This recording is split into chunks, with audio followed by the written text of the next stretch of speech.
All right, much love, respect, and appreciation. And here we are today for another live stream, right?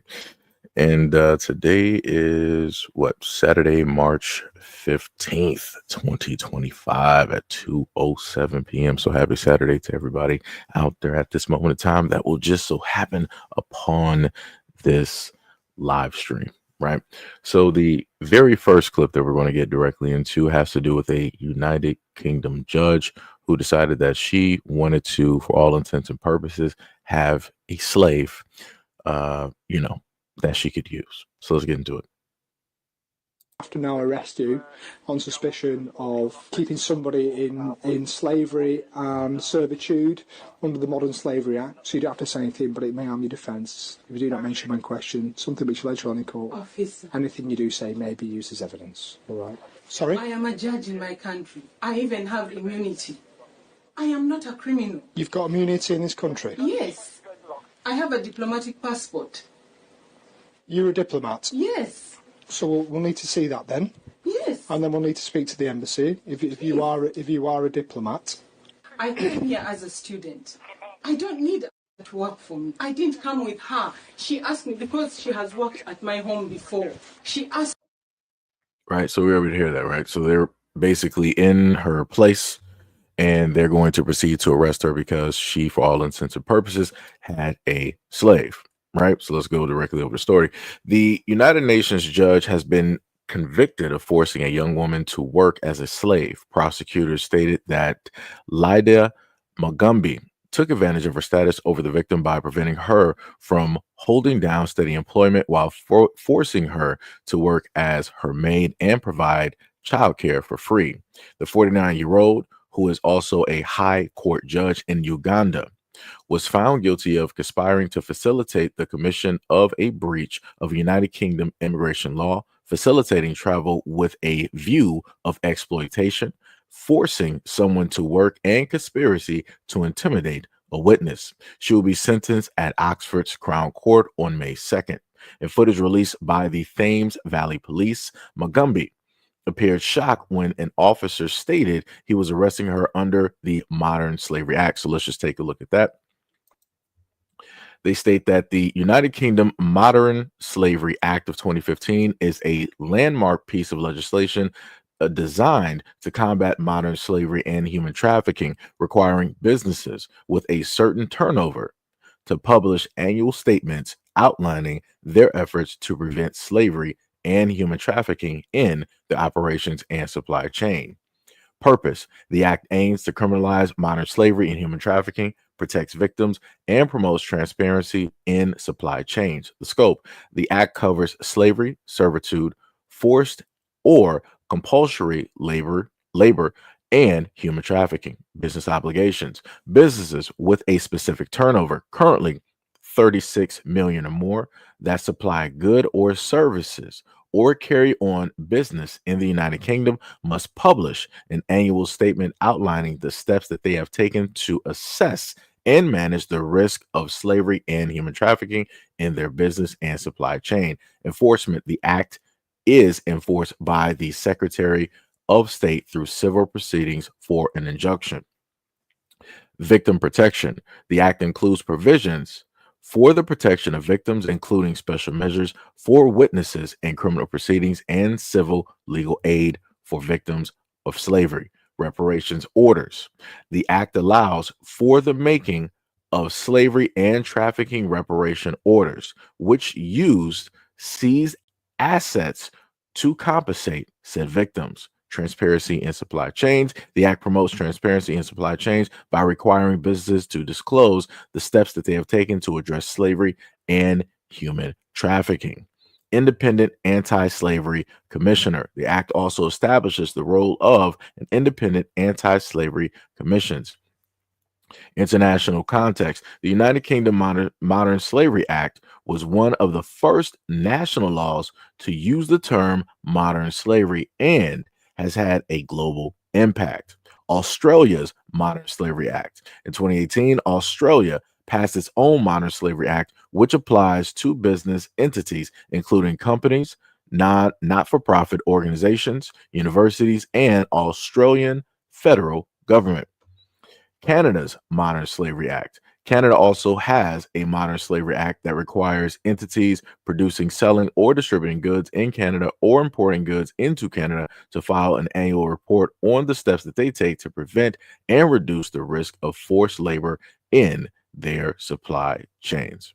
Right? So that is the information detailing of what they stated with the Modern Slave Act, which was listed in the article. So the article further states that she then had a conversation with one of the officers in which she said, quote, "I am a judge in my country. I even have immunity. I am not a criminal."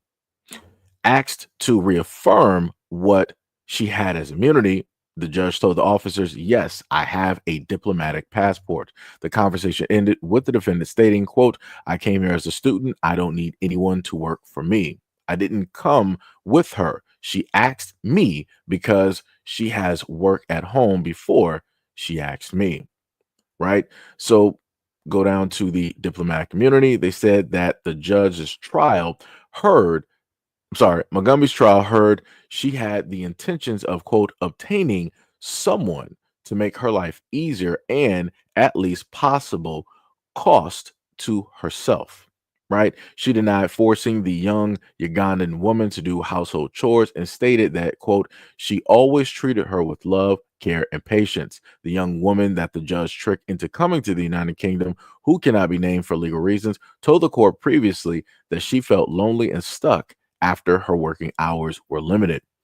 According to the UN profile page, the judge was appointed by the body's judicial roster in May of 2023, 3 months after police were called to her address in Oxfordshire. Thames Valley Police Commander for Oxfordshire was a Chief Superintendent Ben Clark stated that Judge Mugambi is an extremely qualified lawyer, a Ugandan High Court judge, and a UN Criminal Tribunal judge. Quote, after the offenses have been reported to the police, the judge tried to evade justice by repeatedly claiming she had diplomatic immunity due to her status. Any immunity that the judge may have enjoyed as a UN judge has been waived by the Office of the United Nations Secretary General. So there you have it. You have a African judge that decided that she wanted to try to bring slavery back by bringing in one of her own people and tricking her and using the power that she had invested in herself to try to make her life a little bit easier by having a little slave. Crazy work, 2025. Crazy, crazy work. Let's continue. Beings were treated like property. To be able to carry such a thing out, you have to treat a human being like it's not human for you to be able to do that. The impact it had until there was the end of enslavement and colonization, colonialism, and all of which were not given on a free plate. People had to fight for it, and people emerged. Do you think the world would have seen people like President Obama? Would they have seen people like Tiger Woods? Would they have seen Michael Jackson? Would they have seen the sisters who were playing tennis, who were so good and dominating? That is how terrible enslavement is. People were made less than. And the impact has not only been socio-economic, but it's also meant culturally. It's also affected perceptions of people and even the value that people have projected on others, and sometimes, unfortunately, some have even put on themselves. But these are human beings created in the image of God. And so it has to be dealt with. That no more. No more. This cannot go on. And that's why you have to speak to it. Now, when it's spoken about, it is not with a sense of inciting, with the primary aim of inciting guilt and shame among maybe perpetrators and the descendants. It's actually supposed to elicit a sense of solidarity to do what is right. And we have come to that side of time in history where we have to choose the side on which we'll be. At the time when evil took place, some did not speak up, and we had problems. Now we're looking for redress. What we are eliciting is solidarity in terms of bringing healing and making full reparations. That is all. Look at that there. You got a African man talking about slavery and stating how, Africans also deserve reparations for the things that have transpired and taken place within African countries and nations by way of others directly out there. Very, very interesting to see that take place. Right. And again, when it deals, I just want to be very clear when it deals with the Africans wanting to get reparations, I have no problem with that. If you're talking about directly from Europe, from all of the things that they decided to do and yada, yada, yada, no problem. No problem. Go, by all means, go for it. Right. But I will say that I believe that everybody's reparations should be separate. Right. So if the Africans over in Africa are specifically asking for reparations from Europe, no problem. If Black Americans here that have already been established, I'm talking about lineage by generation on generation on generation and generation, right? Grandparent and grandparent and grandparent, grandparent and grandparent and grandparent, we have that as well, right? And nobody else should be able to come directly in and decide that, oh, I'm a part of this and I should no. Step directly to the back of the line, because we're not about to sit up there and try to have people out here trying to double dip. Like, number one, you can sit up there and magically say that, my people are Nigerian or whatnot or whatever, and we're going to get reparations from Europe. And then you want to come directly over here and try to double dip again and get something from the United States. We're not doing that. We're not doing it. But like I said, more power directly to them. Let's continue. And Norman became lifelong friends. That was a very unusual Boy Scout jamboree at Heart Mountain internment camp in 1942. More than 40 years later, in 1988, that little kid Alan from Cody was now Republican U.S. Senator Alan Simpson of Wyoming. And that little kid Norman from Heart Mountain, he was now Democratic Congressman Norm Mineta. And together in 1988, they convened bipartisan hearings on the legally, strategically, and morally disastrous decisions that led to 120,000 Japanese Americans, some of them citizens, some of them not, being forced out of their homes and forcibly relocated into prison camps. Alan Simpson and Norm Mineta drafted the 1988 Civil Liberties Act, which was signed into law by a president named Ronald Reagan. And that said that the internment of Japanese Americans in this country, which had been done under a law that dated back to the 1700s, a rarely used legal authority. That law signed by Ronald Reagan in 1988, the Civil Liberties Act, said that the internment of Japanese Americans had been based on racial prejudice and war hysteria and a failure of political leadership. 1988 Civil Liberties Act formally apologized on behalf of the United States of America to Japanese Americans for what we had done to them. And it paid them reparations just to try to make it right.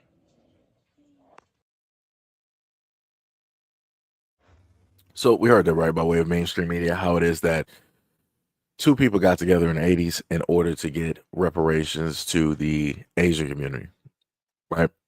But for whatever reason, you have somebody, like I've stated before a day or two ago in another live stream, somebody such as the likes of Slim Thug, who would state that, Black people should be looking for reparations, yada, yada, yada, all this other type of good stuff.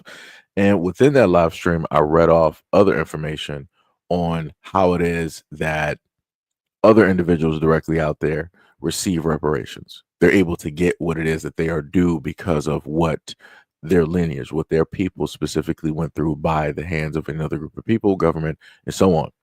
But again, like I said before, whenever it deals with Black Americans, everybody always tells us, no, you don't deserve reparations. Stop looking for handouts, this, that, and the third. I'm like, but y'all don't say that to the Jewish community. You don't say it to the Asian community, right? You don't say it to those who are in existence right now who have the lineage of those slave masters. Because at any moment in time in slavery, if something happened to the slave, either by way of working or whatever injury took place, or even if the slave master did it, they would receive monies for damages to their property.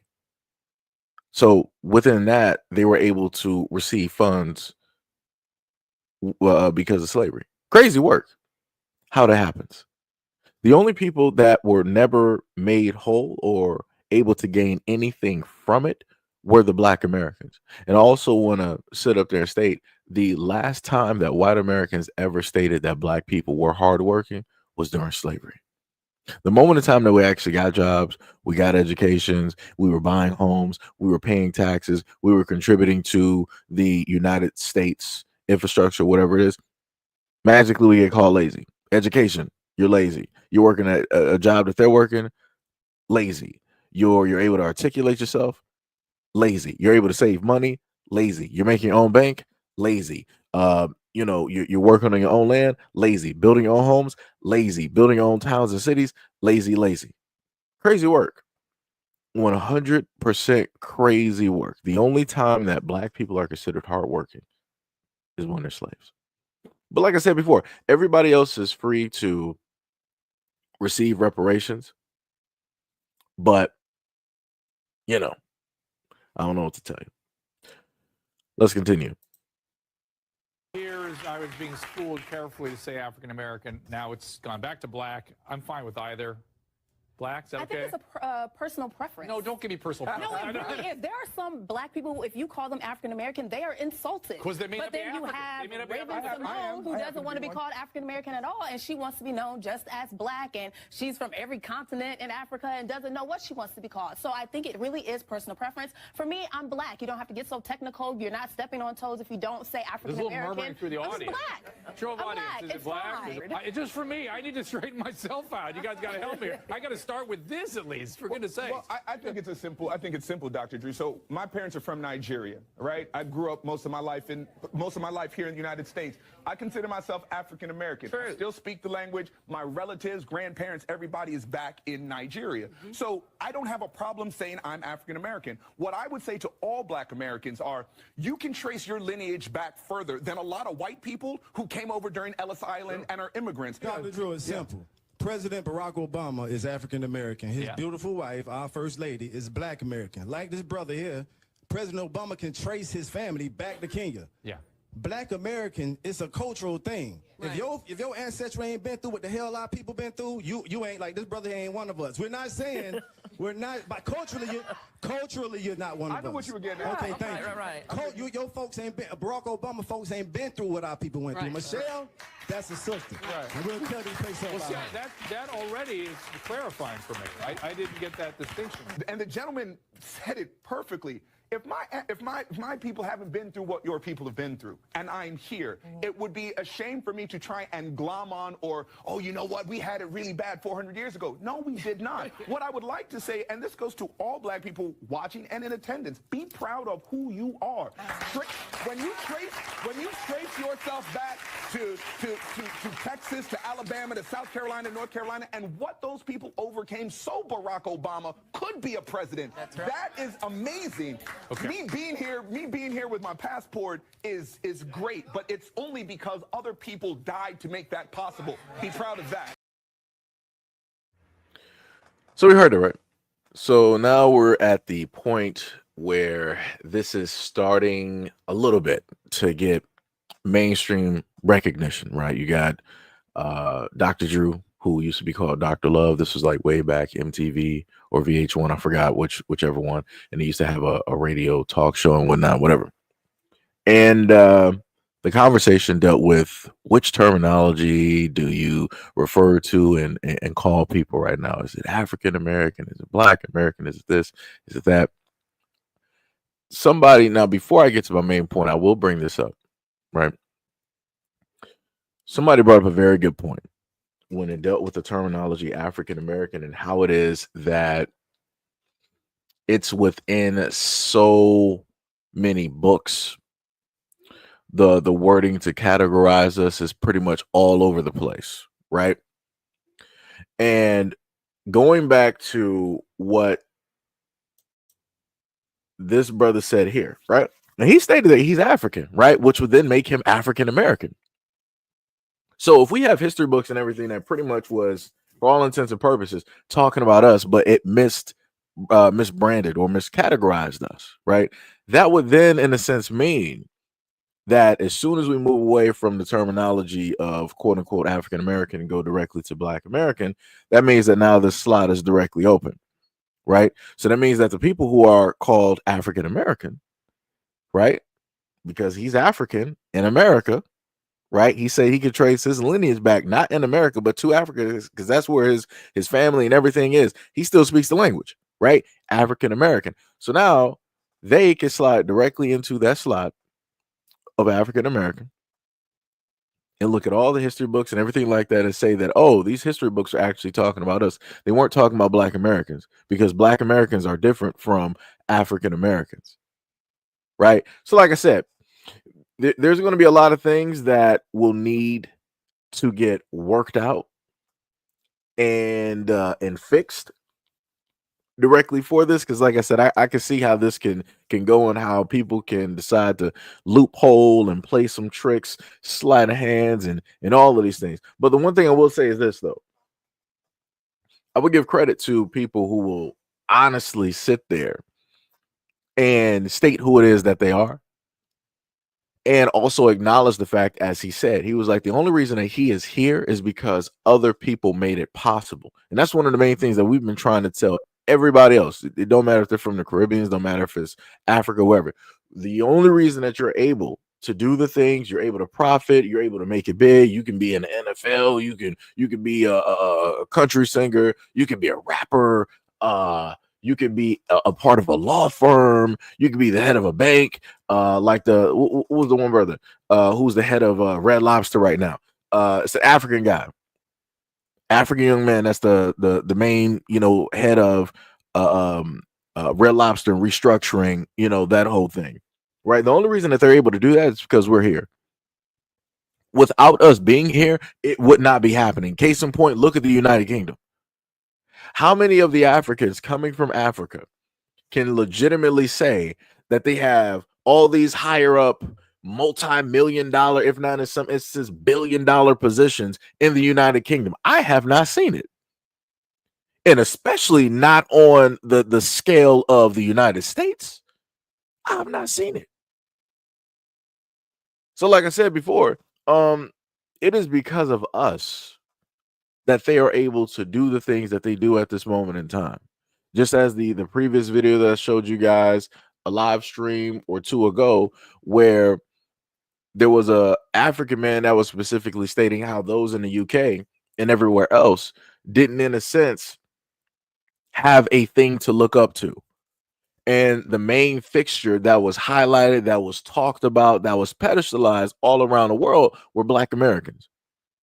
If you are, during the times of, let's say, like the 80s, the 70s, civil rights, whatever, Black Americans, we were the main ones having everybody else be proud to be who it is that they are. Be proud of the melanin. Be proud of the texture of their hair and all of that. Because remember, Africa was colonized. So, people can sit up there and say that they're proud, but you look at a lot of the stuff that they just so happen to do and how it is that people move, it's still related and it's still attached to Europe, right? It's still attached to the Caucasian people directly out there. If you look in some of the African countries out there, you got the judges still wearing wigs. I'm like, hold on, you got your own national, type of traditional garb, right? Why don't you incorporate you're basically over your own people. You're a judge over your own people, right? This is your court. This is not a European court. So why are you, as an African, wearing a wig? Why do you want to honor that? Why do you want to hold on to that? Why do you think that it is so much more important if you have that wig versus if you don't? Again, that shows the shame that a lot of people have. That shows that indoctrination that is taking place by way of the colonization of that whole area. The main thing, like I said, the main thing I've said before, I'm like, yo, start wearing your cultural garb. Be proud of that. Because for the longest time possible in the United States, Black people have, in a sense, incorporated that. We didn't directly try to claim it and steal it away from the Africans. we incorporated it because we were proud. We were like, hey, we slave trade, transatlantic, and Africa and all this, the motherland, everything originated there. So it's like, no problem. We're going to sit up there and prop that up. We're going to sit up there and celebrate, Kwanzaa. We're going to do this. We're going to do all of these things. We're going to, have the African garb, right? And we're going to proudly have this there. So at any moment in time that you come here, you know that you are a part of something. You know that you have family here. You know that you're not alone. But like I said, after all of those years of us sitting up there doing that, it was forsaken. A lot of people like, whatever, a cut of this and that, and yada, yada, yada, and want to start talking negatively about Black Americans on any type of social media directly out here, all for the gaze of white people. I'm like, you know what? Y'all got it. Y'all got it. And this is why you have Black Americans here that are making sure to separate themselves in a multitude of ways. Again, if we separate ourselves, we're not saying that we hate anybody, but it's a crazy thing that we have to literally say that when realistically the main people that wanted to separate themselves, they separated themselves because they hated people. We're doing it in order to let people know that this is us and this is everybody else, right? This is how we move. This is how we create. This is how we talk. This is how we speak. It is completely separate from everybody else's thing, along with our history, completely separate from everybody else's thing. Somebody in Nigeria does not have the same history as a generational Black American, and that is just a fact. Not up for debate. Just like I don't have the exact same history as somebody from Nigeria or Cameroon or whatever. I don't. Like I said, I don't know what they're going through over there. I don't know what their governments are like. I don't know any of those people, political figures, whatever. I don't know none of that. Right. But when people want to come directly over here, guess what they do? They masquerade. They put on a type of ghost face in order to, match in. And they parade around in that, being that caricature. But then when people start making it, this is when you start to see the true colors. People want to start waving their flags from whatever nation or country or whatever it is that they're from. And then they want to get online and try to tell Black Americans, you guys don't have no culture. You guys don't have this. You guys don't have that. And I'm like, that is crazy. That is some wild work. Because I know a lot of people that's not from America, and they are really cosplaying as being Black Americans while sitting up there saying that we don't have no culture. We don't move or ship or shape nothing. I'm like, huh? Then I'm like, take off all of those clothes and wear your natural clothes. Wear your natural clothes. If you came from the islands, wear those natural clothes. If you came from Africa, wear those natural clothes with the colors and everything. Don't sit up there. Like I said, it's tough. It is very, very tough. Very, very tough. Right. But anyways, let's continue. Program. It's a duty. Okay, let's go. The duty, protecting their neighborhood, the majority Black village of Lincoln Heights, Ohio. Ain't nobody scared you. After neo-Nazis held a rally here last month, carrying rifles, waving swastikas, and hurling racial slurs, just moments before children were let out of school. At the time, law enforcement officials said the neo-Nazis did not break any laws, but an investigation by county prosecutors is ongoing. Weeks later, the KKK came with these flyers.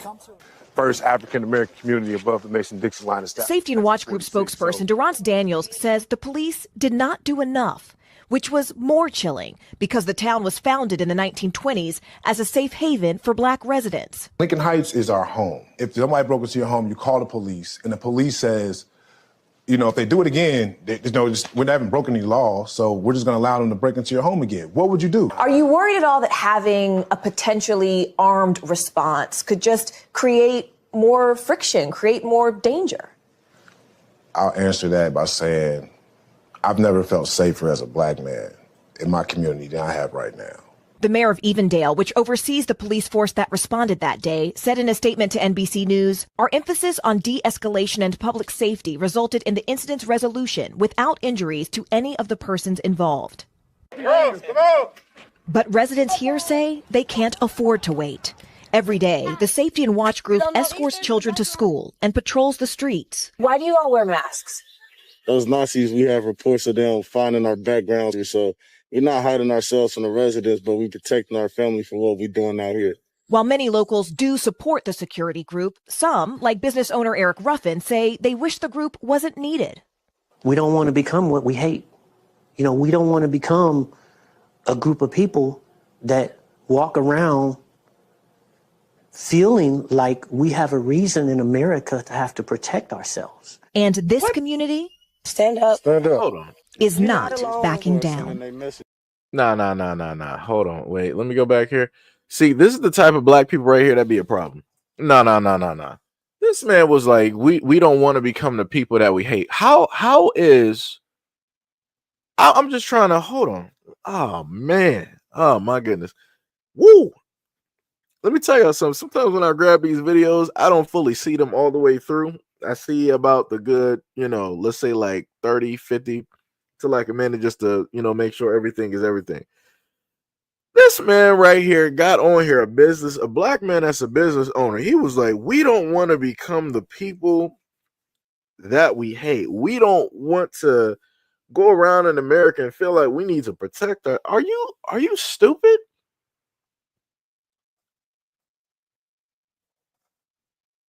Brother, what are we doing? Like, historically speaking, like, you're literally in a town that was specifically built in the 1920s so that black people would have a sanctuary, so that they would have a safe space, because the other places in America did not want you around. They didn't want to see you. They didn't want to hear of you. They didn't even want to think about you. You couldn't live there. You couldn't go to their schools. You couldn't go to their hospitals. You couldn't go to their restaurants. You couldn't drive on their roads. What are we talking about here? What are we talking? You don't want to. It's crazy to me. See, people like him would be the reason that white people would be like, yeah, see, this black sat up there and said that, them doing this, it shows that they really hate us. Hey, whites, it's crazy. If you hate America, then you should go back to Africa, right? They'll start going on that whole tangent and thing. I'm like, brother, I need you to shut up. I don't know how it is that they are able to find people like this. I wish these people would actually just shut up. Some things you just don't need to sit up there and state. Every other community out here has groups or patrols or whatnot or whatever to protect their community. Like I said before, somehow, some way, whenever it is that it's black people, black Americans that want to stand up and protect their people, somehow, some way is demonized. I've never heard. Yo, this is crazy. That is 1,000% crazy. What? Not for everyone said, is he not a part of the community? Yeah. Like I said, I don't know what community that man is part of. Like, if you really feel that way, then by all means, I feel like you should leave that community and go into a white community then. If you feel like there's no reason that black people need to protect themselves or have any type of patrols or whatever. And the other thing is, the crazy part is with, oh man, this is the other thing I want to state too, because it wasn't that far ago on a previous live stream that I told y'all how straight black men are targeted and how masculinity is deemed as toxic, is deemed for all intents and purposes, it's satanic, it's evil, it's this, it's that. So you got masculine black men out here. After everybody in the black community said that black men don't do nothing, we don't protect, we don't do this, we don't do that, right? So you got black men literally in the community who got together, right, in order to protect the black community, right? That means the women, the children, the elders, right? Protect the black community from anything that's outwardly and internally, because remember, they do patrols around the neighborhood. So not only are they protecting the outside, but if you're doing patrols around the neighborhood, you're also making sure that the streets are safe internally as well. Somehow, some way, the clown that you see here decided that, let me just replay this again. Often say they wish the group wasn't needed. We don't want to become what we hate. We don't want to become a group of people that walk around feeling like we have a reason in America to have to protect ourselves. And that's crazy.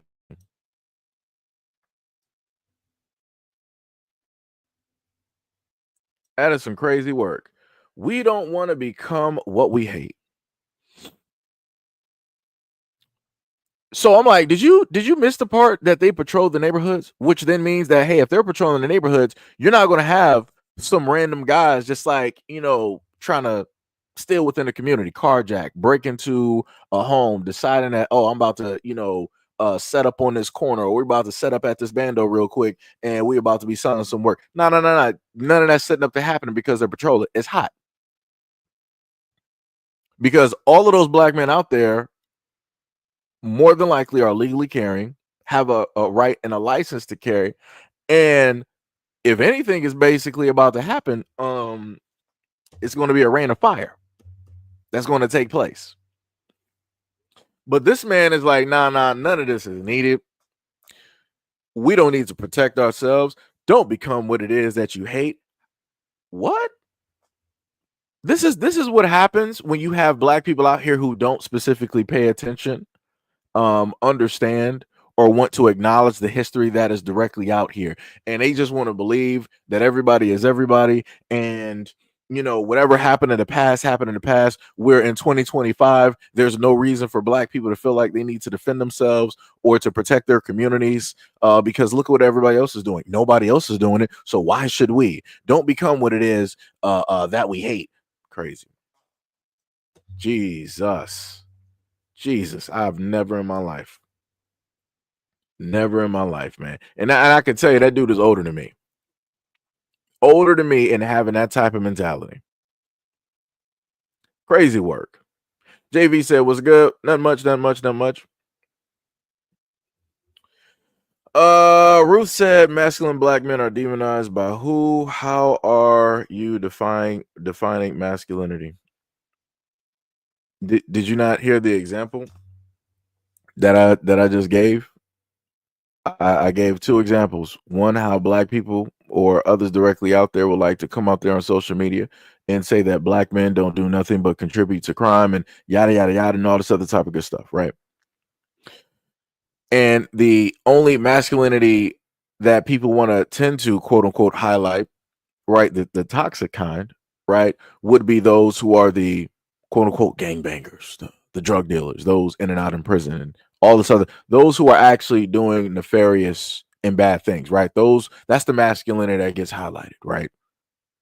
So then when you have black men out here, upstanding, normal, everyday black men that see a problem that took place, they were like, hey, we're going to sit up there, arm up. We got a license to carry. We're going to patrol our neighborhoods. We're going to protect our neighborhoods, our women, our children, our elders.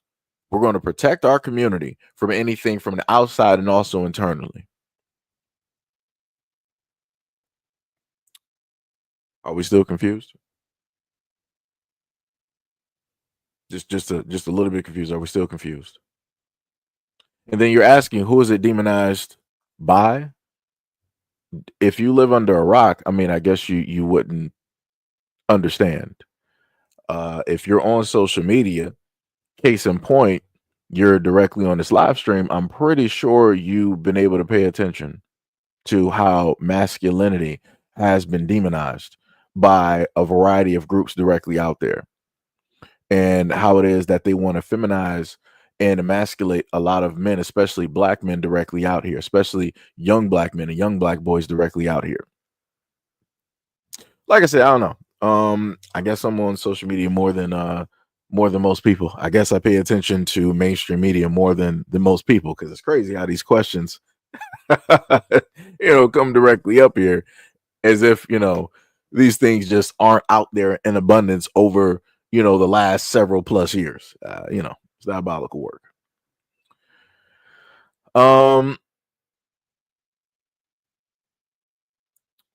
You said, to be fair, if white dudes were patrolling around with masks and rifles, it would be a national crisis. I mean, not really. Not really. It wouldn't. You would have fine Americans sitting up there saying like those are just good boys, just protecting the city and the state from ne'er-do-wells, from evildoers directly out there. Case in point, if you want to be real with what is it? Gaffsty, or I just say Gaff for short, right? Going by your example, I want you to remember that it wasn't that long ago, and even still to this day, where you even still have cops that will wear masks, right? They're public servants, police, law enforcement, licensed to carry all types of armaments, and they will proceed to happen upon a quote unquote scene wearing a mask while also wearing a body camera. Crazy work how that happens. Crazy work. But like like you were trying to sit up there and say above, you were like, hey, if white guys were sitting up there doing it, it'll be a national emergency. Nah, it was never a national emergency when the cops were doing it. And I showed plethora of videos directly out there where cops are doing it. You can still find those directly to today on X, on IG, YouTube, wherever it is that you can, view social media video footage. It's directly up there. So no, it wouldn't be a national emergency. And 9 times out of 10, whenever it is that, those same white guys that you're talking about, they like to, parade around and, do all of their stuff wearing masks. White people aren't losing their minds. It's mostly everybody else that has a problem with it, which is people who are black, because it's like they're usually stating all types of rhetoric. They're usually holding up symbols of hate, chants of hate, right? That's normally what they do. But, you said the Patriot fronts were probably the feds too. I mean, the feds though. I mean, it'd be like that. But the one main stat that did come out over the years was that they said that every facet of law enforcement has more than likely been infiltrated by white supremacists. So there's that. Just want to put that directly out there. They didn't say that it was, because people always want to sit up and say that black people are a hate group or whatnot or whatever. They didn't say that law enforcement and government were infiltrated by the Nation of Islam, right? They didn't say that because we all know that white people would never allow anything like that to happen. They didn't say nothing like that, right? They didn't say, oh, Black Lives Matter was they infiltrated law enforcement, they infiltrated the government, every facet of society. Nope, they didn't say that. They said white supremacy. And again, that has nothing to do with black people. Because the one term that people really tried to coin and use as a catchphrase, and they were really hoping that it was going to catch fire, people was really trying to sell the thing of black supremacists or black supremacy. And I'm like, y'all really, that's a mouthful to even say, just for me. And I'm black. That's a mouthful to even say. And people are really trying to use it continuously in a variety of content all over social media, hoping that it would catch wind and fire. It didn't. So people had to go to a brand new terminology, which is woke. And that word meant something different. But now, because it's so diluted, it's so overused, people don't even know what the original definition is. So here we are. Here we are. It's crazy work, though. Crazy work.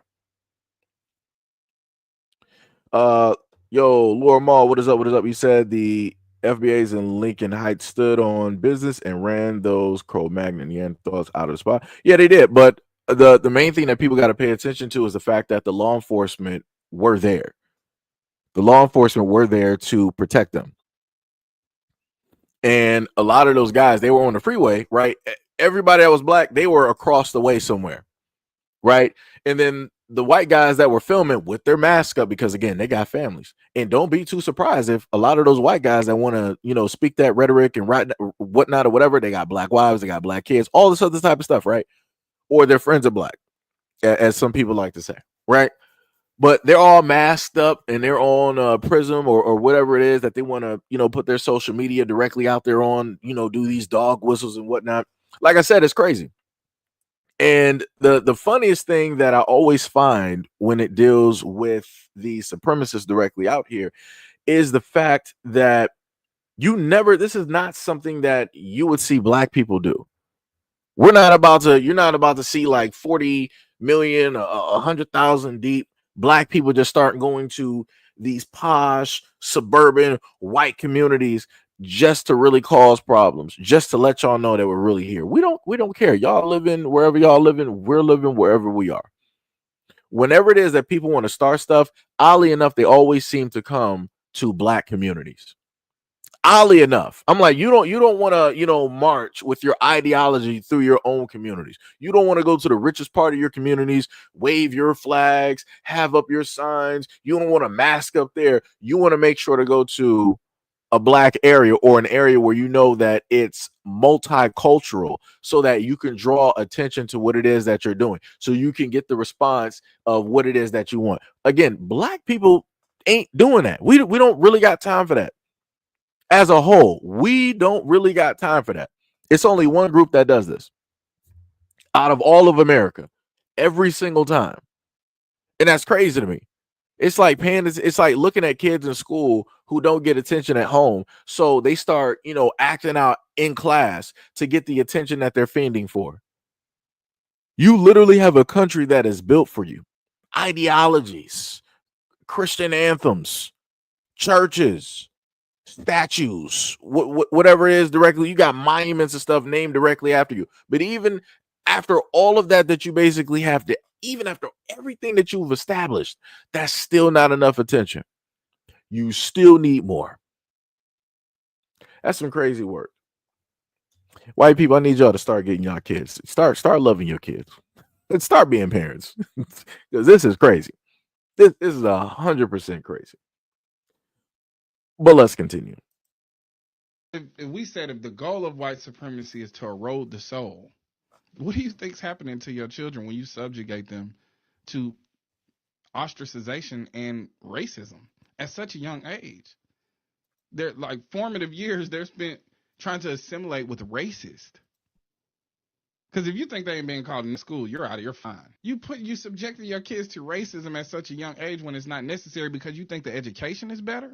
And is it a better education, or do they just have better amenities? Just better amenities. And how is the education better if the whole educational system is based off of lies and propaganda? What are you expecting? A better education? No, you just think that ice is colder. That's what they think. Yeah. They think the closer you are to white people, the better you are, the more equal you'll be. But how the f gonna be equal to people that deemed you 3/5 of a human? How? Bars. How does that work? Explain that math to me. Turned you into a fraction of a person. Bars. And you standing in front of them whole. And you remove them completely from blackness. They don't have black neighbors. None of their teachers is black. Oh, you think your child at school causing trouble? No, they're being singled out. Because these people are racist. You just put them in proximity. And I've heard all these different stories about people like having to being subjected to so much racism. That's going to traumatize your child for the rest of their life. So, for the only way for them to have a good experience is to go along. So they have to remove their dignity. They have to remove their pride because you're severely outnumbered. You can't fight everybody. And the more fights you get into, the more of a problem you are. When you're already seen as a problem to begin with. Now, I understand you're making a little money. You're making a little money and you want your child to have a better education. It's just more resources. That's really what it is. When we go to the poorer schools, they lack resources. They lack funding. Kids have a rougher at home life, so they come to school to express whatever frustration they can't express at home. But better? No, it's not better. I mean, this is America. What do you want them in you want them in a nice, clean classroom with a whole bunch of amenities so they could just learn the lies better? So they can learn the propaganda a little better? Because they ain't gonna have no goddamn opinion. And then they grow up and you put them around all these goddamn white people. You remove them from all the blackness, and then you expect them to have black excellence? That ain't how that work. No, it's not better. What you saying is white people are better. In a nutshell, it's not a better education. You just think that being around more white people makes. And I sit up there and tell you this. Going from, a variety of different schools, if you are black in these other schools, and primarily, of course, just like in the school system right now, your teacher 9 times out of 10 is going to be white.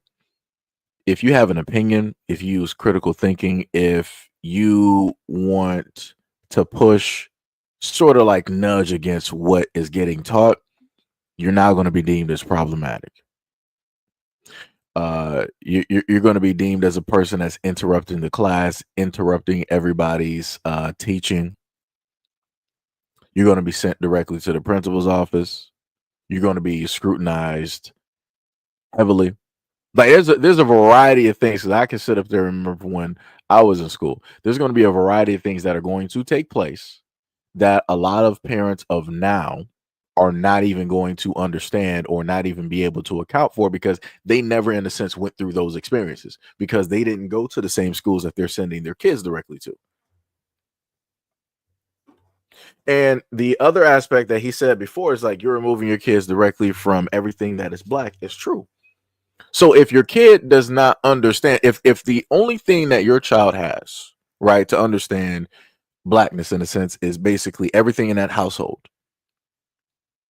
that's going to be a little bit short-sighted, right? Because being a black American is multi faceted, right? You know, different types of lingo, walk, talk, act, even into the extent of code switching and different things, you know, like that. And then also the aspect of seeing yourself, being proud to see yourself, right? No matter what skin complexion is, you deem it and look at it as beautiful. When you go to those white schools, that's not going to be deemed as beautiful. Now, if you got somebody there that is the lightest of the light, or they're beige, or they are, you know, able to match in, it is what it is. They're going to be, you know, really highlighted, right? Or to the further extent, if you are a darker complected person, you better be an athlete because that'll be the only way that those white folks are going to sit up there and look at you in a positive light because you're bringing them trophies. You bringing eyes directly, you know, to that thing. But if you don't fit any one of those, you know, areas there, guess what? You're going to be made fun of.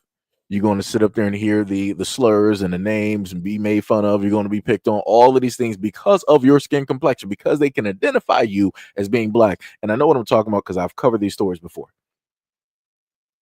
a multitude of times, ranging from college to high school to middle school to even beyond, you know, before that. And this all takes place because within the ecosystem of how it is that these kids are raised, the white kids, they are taught to see anybody different as such and such and such. They are taught to see them as less than,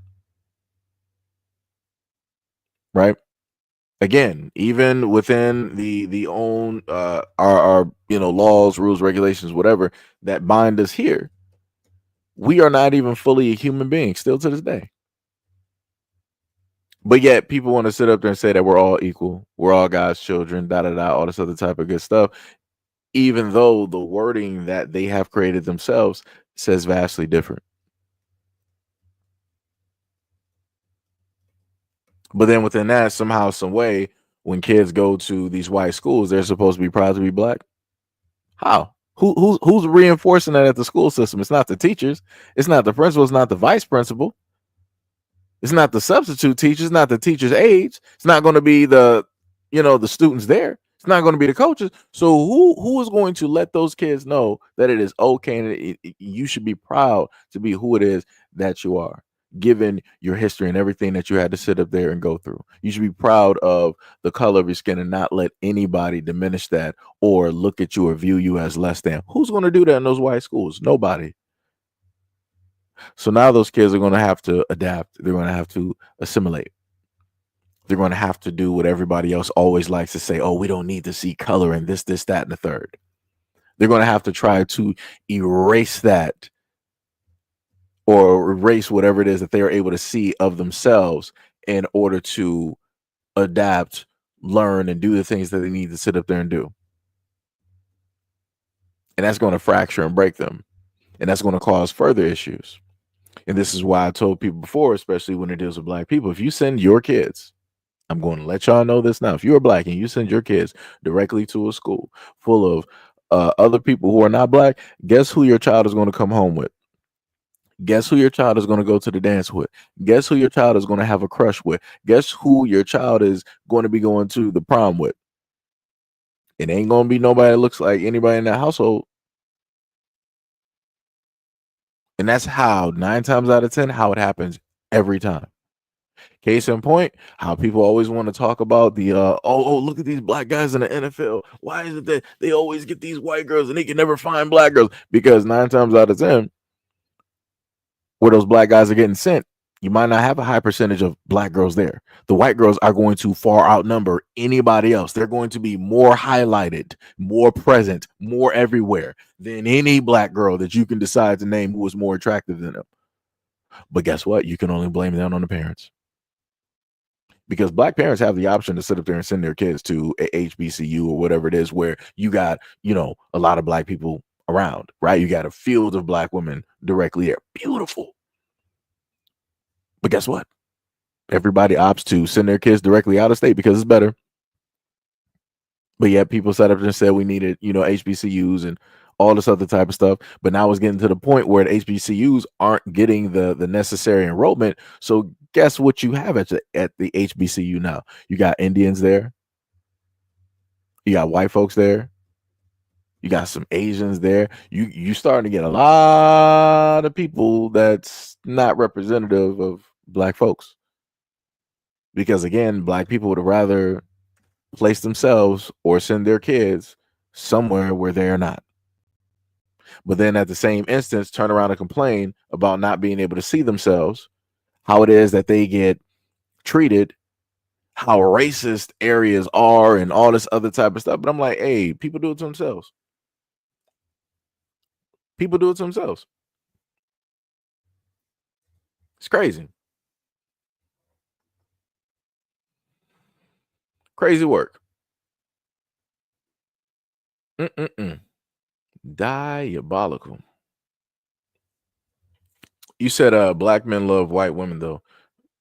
Who told you that? Who told you that? So what are your who was that? Tim, what are your percentages on that, right? You said black men. So you're talking about in general, right? Because you said black men love white women. So black men in general love white women in general. So what are your percentages, right? Like looking at America, what percentages are you directly going from? Because again, I'm from Detroit. So I'm trying to figure out what your numbers are. Because when I sit up there and look at Detroit, I'm like, yeah, I don't know what you're talking about. When I even think about some of the schools that I went to that are multicultural, yeah, that's not even what was even happening. So again, I really try to figure out where a lot of people decide to get their information from when they decide that they want to generalize how it is that quote unquote black men out here just really are fixated and really love white women. Because if that was really the case, going by your generalized statement, that would mean that there would be a ridiculous abundance of biracial kids out here. And that's not the case, at least going by that. Just saying. Just saying. Because I'm going to be real. If in general black men loved white women like that, then you would see fields of black dudes really listening to country, because that's where a lot of white women are. They're in country. You would hear a lot of black dudes listening to Adele and other white singers, right? The black men would literally be shifting musically and going over to that section. But that's not what we're seeing. Matter of fact, if we were even to think about rap, that would also mean that a lot of the black male rappers would automatically always have white women directly in their videos. That's not the case. It's not even the case. Like, what are we even? Like, good Lord. Like, man. Like I said, if you are a person that is into interracial dating, then say that's cool. If you're a black guy and you want to interracially date, you just love white women because of how it is that your black mother treated you, your black aunt, your sister, you weren't able to get that girlfriend when you were younger. What you got, clowned by some black girls in school, high school, college, or whatever it is. You weren't really getting that attention that you wanted during the time. So you're like, I might get back in. So I'm about to start just dating white women. All right, then so be it.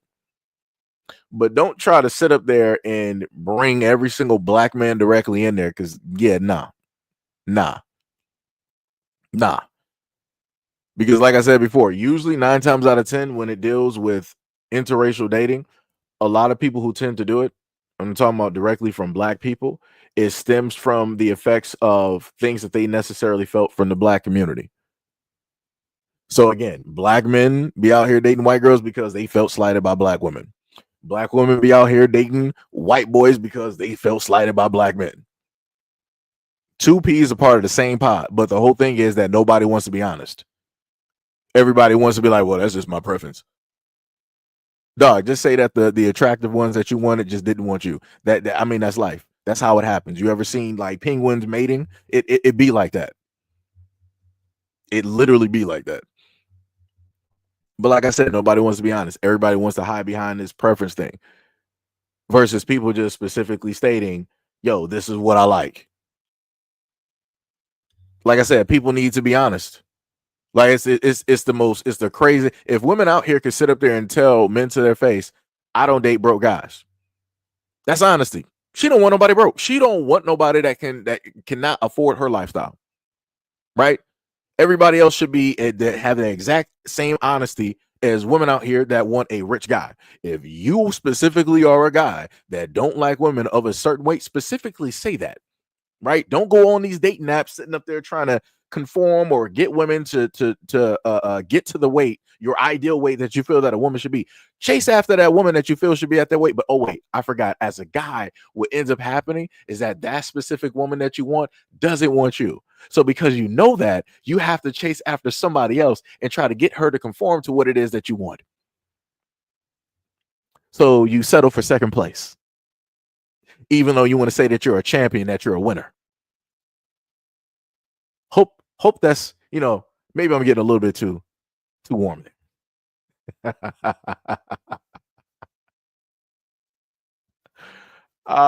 It's crazy. It is crazy work. But yeah, it's crazy, man. It is crazy work. But anyways, let's continue. So now can't nobody have ice cream? If racism wasn't the foundation of the United States in every single... Let me roll it back real quick. Roll it back. The reason America doesn't have a lot of things is because of racism. Because white people can't enjoy an ice cream cone without knocking one out of the hands of a black person. So now can't nobody have ice cream? If racism was... Oh, I love it. Hold on. First of all, I know that you're a troll. No, I see who Ali is talking about.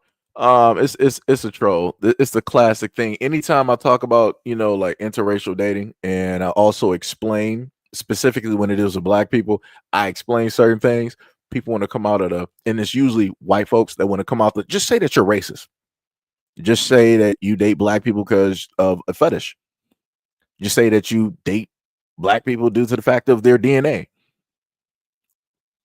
Just say that you like dating black people because you like to, in a sense, feel superior. You want somebody to worship you one way or another. And you know that 9 times out of 10, speaking of which, going by the anybody can look up the documentaries that they have directly on YouTube. You have fields of European women who are old man winter for all intents and purposes. Pretty much hit the wall, right?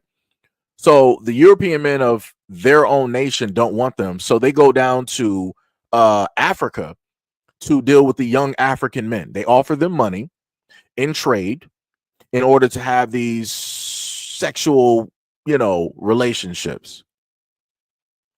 Right? That's documented. That is documented, where you got these, and for all intents and purposes, these throwaway European women who are, out of shape, past their prime years. Nobody in Europe wants them. They go directly to Africa. They go to Jamaica. They go to all these other places to get what it is that they desire and want. And they use money in order to do it. It's the exact same thing that European men sit up there and do as well, too, along with sitting up there messing around with the ladyboys in Thailand.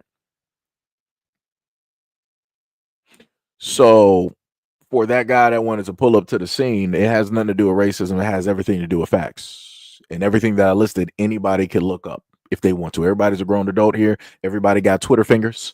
Everybody got 2 thumbs. Because like I said, I don't need to, try to cut and show, every single thing that I talk about here. I don't need to do that. That's too much work for me. I ain't about to be doing that. Like I said, if only people would just sit up there and be honest, hey, things will work out better. Things will work out better. But, like I said, nobody wants to be honest. Nobody wants to be honest. So here we are. Let me rewind this again and continue. The reason America doesn't have a lot of things is because of racism. Because white people can't enjoy an ice cream cone without knocking one out of the hands of a black person. So now can't nobody have ice cream. If racism wasn't the foundation of the United States in every single institution that is in the United States, we would all be living in an entirely different reality. One where everybody has universal health care, one where we wouldn't have credit scores. Credit scores are a fairly recent invention. They were invented in 1989 by the Fair Isaac Corporation, otherwise known as FICO, and it was supposed to be to assess the credit risk for lenders. It was a standardized way to help lenders to see who they should and shouldn't lend to. Guess who they didn't lend to, guys? I'll give you a hint. It starts with a black people. Student loans is another one. As soon as more black people started going to college, that's when the cost of college skyrocketed. Speaking of credit risk, you would assume that lending $100,000 to a literal child would be a risky, thing to do, but that's where they make the exception. So it's easy for a kid to go into debt, but if you're a grown person attempting to get lent some money to start a business or get lent some money to buy a house, which also the price of those went up, then yeah, now you're a risk. We have created an entire, rental class of people where somebody can have paid thousands of dollars into rent every month, but they're still not able to buy a house because your renting history does not count towards your credit. So now nobody can enjoy nice things because white people have been going around knocking ice cream cones out of black people's hands for hundreds of years. But I didn't own slaves. The shittiness of this country is all based on making sure that black people do not have a good experience here in this country. Yes, it's also about exploitation, making sure that black people continue to be exploited along with all rest of the underclass populations. But the cruelty is also very much the point.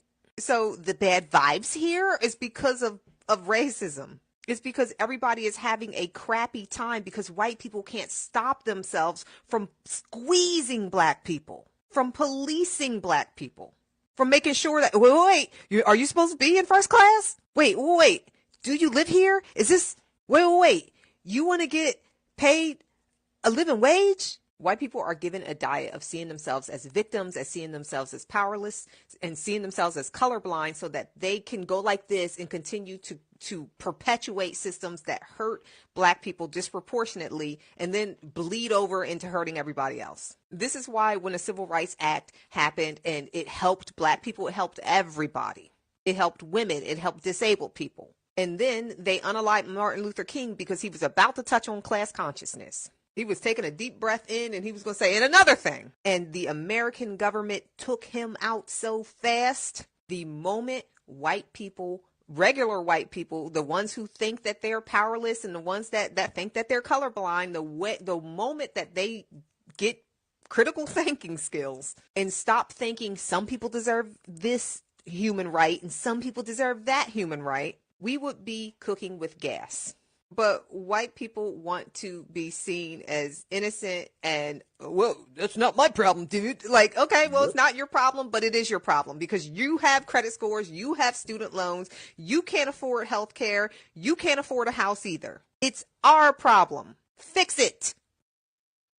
And that's facts. But like I said, the beautiful part is it is what it is. Right. Again, for the longest time possible on whatever platform people are able to see me, try to convey and to get a multitude of messages directly out there. And what inevitably ends up happening is that white people can't pay attention or listen to a message because they automatically feel that the messenger is racist or automatically hates them or hates America, hates the government, whatnot, or whatever. And, I like to tell people that if I, as a Black American, have a problem with the government. I, as a Black American, can have that same problem with the government. Because, mind you, white Americans can decide to have a problem with the government and decide to go J6 and do whatever it is they want to do. And it's just a good old time. It's just the family getting together, taking back the country, securing the country. Crazy work.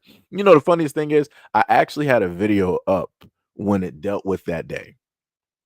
And that video isn't there because good old true Americans decided that they didn't want to see that video up there anymore. So they decided to go to YouTube and get rid of it. Right. And I'm like, that's a little bit odd because that's American history. For all intents and purposes, I'm like, hey, that's American history. You should be proud of what it is that y'all did, right? You're taking back the country and da da da da and all this other type of good stuff, right? Crazy work. I still remember that day too. Still remember that day, and I remember when Trump sat up there and told people that he was supposed to go down there and walk with them to the White House. People forgot about that. I remember the videos of one of the women sitting up there. She had like an onion in one of her gloves, and she was like, hey, "We're here to take back the country." They sprayed me with mace. That woman was straight lying. She had an onion directly on inside of her glove, and that was the reason that she was sitting up there crying tears with all of the fakery. And then she had her husband or her boyfriend. Both of them looked like their own Section 8. Directly side by side, just sitting up there holding her. I'm like, y'all look like y'all come from the most rural parts of the United States, and somehow, some way, you got to Washington and you decided that this is what you wanted to take part of. And this is why I liken this exact same thing, J6, to what took place in Detroit, right? Because what would take place in Detroit was that white people from the suburbs, Auburn Hills, Pontiac, wherever, they would come directly down whenever we would have games in Detroit, and they would start tearing up stuff, setting stuff directly on fire, flipping benches over, setting cars on fire, breaking windows to businesses. And then all of them would sit up there and go right back home. And then as soon as, the 12 o'clock news or the 7 o'clock news comes on, they'll tune in and they'll just be laughing about it. And then they'll turn around and be like, look at those blacks. Look at Detroit. Look at how it is. They can't have nothing nice down there. Look at how they destroy all their stuff. Right. And that's what they would like to say online, knowing the fact that it was them that did it. Crazy work. If you happen to look up sports events and you look up white people in riots, you will see them. You're not going to sit up there and see black people. Oh yeah, we're about to sit up there and pick up the goalpost. We're going to take it, 7-something miles and throw it directly into a river. And it's just, the good old boys just having fun, just destroying the streets and flipping cars and bonfires. No. We don't got time for that. That's way too dangerous. It's way too white for us to be doing. We're not going to be doing that at all. We're not. But like I said before, you got a certain class of people that will decide to do certain things and want to blame everybody else and say that everybody else is chaotic and don't have any home training and whatnot or whatever. But as she stated before, and I like to always point out the fact that when it deals with a lot of the civil rights leaders, such as Martin Luther King, who were the ones that took them out? Who made sure that Martin Luther King didn't make it? It wasn't black folks. But yet the same people who got, who did whatever it is they wanted to do to Martin Luther King are the exact same ones that say that they idolize, that they're going to memorialize, that they're going to erect statues in the name of said person. And I keep trying to tell black people, this is how white people play directly in your face. They will know exactly what it is that they did, how it is that they did it. It'll be open and out there to the whole world. And they can still turn around and try to act as though that they are victims just like you. And because they're victims, we're going to, pedestalize this figure. We're going to make sure that his name is memorialized in infamy, that nobody will ever forget who it is that MOK is. Knowing the fact that they had COINTELPRO, knowing the fact that MLK was like, hey, I think I put my people into a burning building. Knowing the fact that MLK was going to start touching on a lot of other real topics, getting away from what it is that they felt were safe, that weren't going to, in a sense, cause issues or wake people directly up. This is what they normally like to do, right? And again, when I happen to say or tell that the government are the ones that did what it is that they did to both MLK and Malcolm X. I mean, white people. Because you're not going to sit up there and tell me that black people were in control of the government. You're not. We're not going to do that. We're not going to play those games. And I'm not trying to sit up there and hear people sit up there and say, "Oh, you can't sit up there saying, all white people." And well, guess what? You guys have a lineage. You guys are related because you guys always like to sit up there and say that you guys are proud to be related to what is it, Robert E. Lee and all of these other types of people. You got lineage to a lot of those people from the civil rights era that was against MLK. Y'all got lineage to the people that wanted to imprison Muhammad Ali because he did not believe in the Vietnam War, because he wasn't trying to sit up there, as he basically stated, why am I going to go out there and fight a Viet Cong? A Viet Cong ain't never did nothing to me. He was like, my enemy is white people, you. But because you knew that he was a part of, technically the civil rights, he got links and everything like that, and he's also a very popular figure, and he's in the limelight, you wanted to control that. And you wanted to suppress that type of voice. So y'all wanted to strip him of his belts. Y'all wanted to basically jail him and everything like that in order to put him in his place. You wanted to let that boy know that he was going outside of his bounds. You only do what it is that white people tell you to do. Talk how it is that white people tell you to talk. But somehow, some way, I'll happen to get people up there that will say a lot of things, right? What was it? We got classic Jonathan up there. He was like, "Oh, you preach hate. America is hate. What you talking about? I learned from the best." Let me put it to you like this. Anybody up here that's white, let me make this very clear about SEIJIHITO. Let me make this very clear. If I am ever to preach hate, that means that I learned from the best teachers. America is my teacher. The government is my teacher. The school systems and the curriculum that you gave me is my teacher. Matter of fact, a lot of my teachers were white. When it came down to, being older in school, white.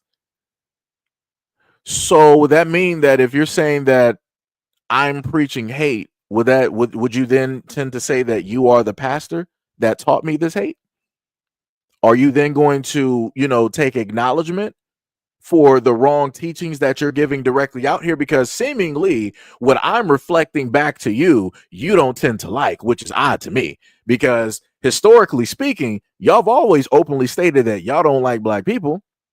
And we are half a third of a human being. We're less than a dog, but you're saying that I preach hate? When is the last time that you ever, stated that directly to the United States government? Just wondering, Jonathan. Just wondering.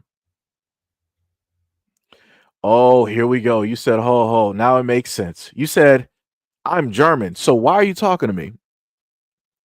Why are we having this conversation right now? You're German. You don't know nothing about nothing over here that I'm talking about. That's some crazy work. You got the nerve to sit up there and be German, knowing your history. And you want to talk about I'm preaching hate? Boy, let me tell you. Let me read this real quick, right?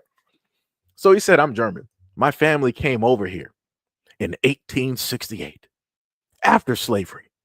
We landed and built our own villages. Glad I grew up in Cleveland, where everyone doesn't view things through the lens of racism.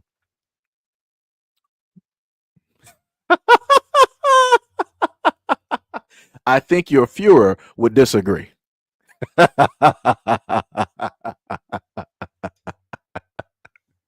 You got the nerve to be German. Let me know how it is that you're like the Ellis Island, you're like the anchor babies, and you want to try to come over here and tell me you ain't been here long enough. Yeah, you ain't been here long enough, so you ran. That's what the same thing that I sit up there and tell the Africans. So you're a European from Germany, and your folks ran. That's some crazy. I wonder why y'all ran from Germany. I wonder who your allegiance was to. I wonder, what type of salute y'all was doing directly over there when it deals and details with your family. I wonder why it is that they ran. Wait, I forgot. Didn't y'all lose the war? Ain't that what happened? So then once the war was lost, everybody that was there that was actually going to get prosecuted, people decided to run all over the world and hide. Ain't that something? People that was once proud of their heritage. What was it? What was the main thing that y'all like to sit up and say? Blue eyes, blonde hair, blue eyes, like Captain America, blue eyes, blonde hair, fair skin. Wasn't that the main thing? Wasn't that the ideal thing that was getting preached directly over there back in those days? And since that didn't come to fruition and the war was lost for a multitude of reasons, yada yada yada, people decided to run and flee. Crazy work. That's some crazy work. You German immigrant here in the United States, and you want to decide to sit up there and tell me that you lived in an area, some magical world in the United States, a world within a world where they didn't look in at people in a lens of racism. You are smoking rocks. You are smoking some deep dish Cleveland rocks right there. You have OD'd, my friend. You need some Narcan at this moment in time, because I don't think you know where you are. No matter, I've even showed off a map where it dealt with the different groups, hate groups around the United States. I've shown off a map of where it dealt with the sundown towns and so on and so on. And you're talking about Cleveland, buddy. See, this is how I know that somebody's like white or European, because you're not going to actually see what's going on, because for you it's normal. If it don't apply to you, you're going to let it fly, right? But when I just so happen to speak as a Black American, you want to sit up there and be like, you're preaching racism. I guess you would know, huh? With your lineage, I guess you would know, huh? Ain't that the pot calling the cat? Ain't that something? That's some diabolical work, man. Boy, I tell you. Oh, that's some crazy work out there. And then over there in those parts, you got those white hooded boys out there too. That's some crazy. That is crazy. I actually had a German. Let me go back up here. Hold on. Let me go find. Oh, I gotta cap this. This is a classic moment here. I gotta have somebody German call me racist. You cannot make this up. Oh man, that is the highlight of my day today. Oh boy. Whew. Thank you, Jonathan. Oh boy. I've never in my life seen such ridiculousness. Oh man, I almost want to end the stream directly off of that. Let me tell you, that puts a smile on my face. Shout out to Thanos. Let me tell you, I never in my life. Wow. Shout out to the Europeans out there. Shout out to the Europeans. Let me tell you something. Y'all some bold people. Theory L said America gave the Germans comfort here. Yeah, because a lot of Americans have sympathy with Germans and they believe in the same ideology.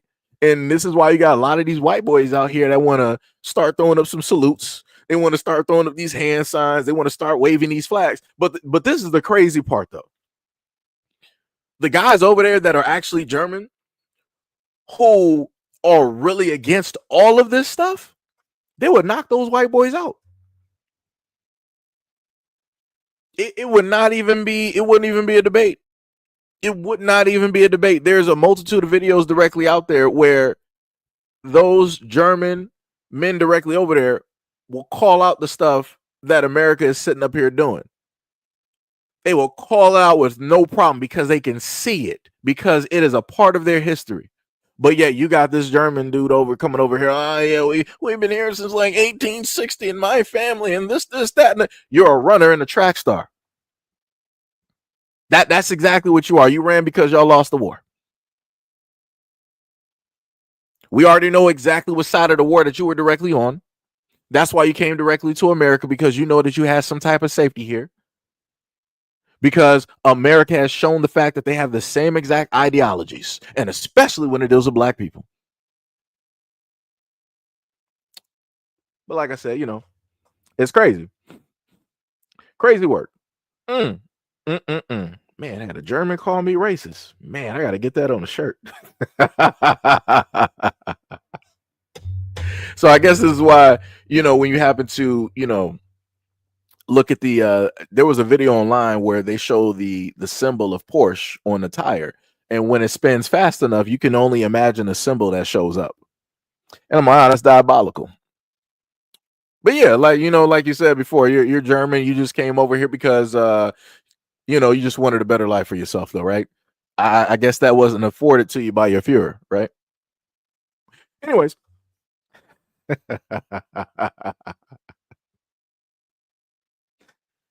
Oh man, I love it. This is man, shout out to these live streams. I love them. Let me tell you. But let's continue to a different topic. Her wife work in the emergency room overnight, chances of them cheating on you is very high. Let me do a quick story time before I clock in. Most doctors and nurses sleep with each other overnight, and they really love the surgeons too. I never knew they had little one-bedroom apartments in hospitals until I started working there. I mean, almost every night, there's a nurse being caught sleeping with a doctor, and they don't get in trouble either. And to make matters worse, majority of them is married. And if it's usually the doctors that's married, but the little young nurses that come in with their tight scrubs on, they be sleeping with y'all husband. The nurses even be sleeping with the housekeepers, but the doctors don't touch the housekeepers because I guess they too good for all that. So if your husband or your wife work in the emergency room overnight, y'all might want to check those emails and text messages because they be in there up to no fucking good. And if your wife wear the tightest scrub she can find on the rack every night to work, she's definitely cheating with a doctor. Right. So that's what she wanted to say. So let me just get some real quick. Oh no, you hurt my feelings. You're hurting my feelings. You was like, this channel and live stream is stupid. All right, then leave. Matter of fact, I'm pretty sure I got somebody here that can show you the door real quick. I'm pretty sure. it's that's some crazy work there. That's some crazy work. If anybody wants to get rid of Noah, you're free to sit up there and do it. That's just nonsense. Like I said, some things just don't need to be said. If you don't like it, then obviously don't be here. You're sitting up there telling me as if I'm going to fix it for you to cater directly to you to give you something that you want to hear. Nah, go to C-SPAN, go to MSNBC, go to Fox. Like there's a variety. Go to Fuentes, whatever they do. There's a variety of people directly out here that you can go to and subscribe to and get the content that you want. But you want to be here and you want to sit up there and complain and act like that's going to fix whatever it is that you dislike. That's crazy work. But the entitlement is real. But somebody said that the Republican Party was formed because Democrats didn't want diversity within it. My main point is this. I don't care which party it is at this moment in time, right? They're both racist for all intents and purposes. I don't care Democrat, Republican, Democrat. For me, they're both racist. Just like the United States government, racist. Just like the United States government. Both parties are corrupt, just like the United States government, corrupt. Just like both parties don't actually care about the people, the United States government does not care about the people. So what am I missing here? Like you're trying to tell me that one side is better than the other and why it was created? It don't matter because none of them actually care. You're literally looking at rich people that are voting and doing the things that they want to sit up there and do. And they're profiting while you're online advocating for these rich people to be able to rob you. What? Am I missing something? Am I living in a whole different universe? Because let me know when either party decided that they wanted to help out anybody in Maui, right? Anybody remember that? Because I got to get away from this little clip that we got in front of us, right? When Maui was getting burnt down, or at least the parts where the native Hawaiians are, where were the Democrats and the Republicans? Where was the United States government? Nowhere to be found. Oh, that's right. I forgot. I guess a lot of other people forgot that it was the United States government that originally caused a coup dealing with how it is that Hawaii was originally ran by the indigenous people. They got rid of the kings and the queens that they had there, and they took the land for themselves. Later apologized for it in the 90s. So another minority group.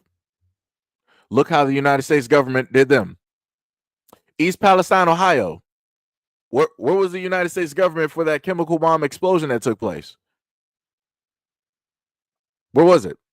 You also had a movie that I told y'all about that was Adam Driver is in, where it basically displayed the exact same thing taking place.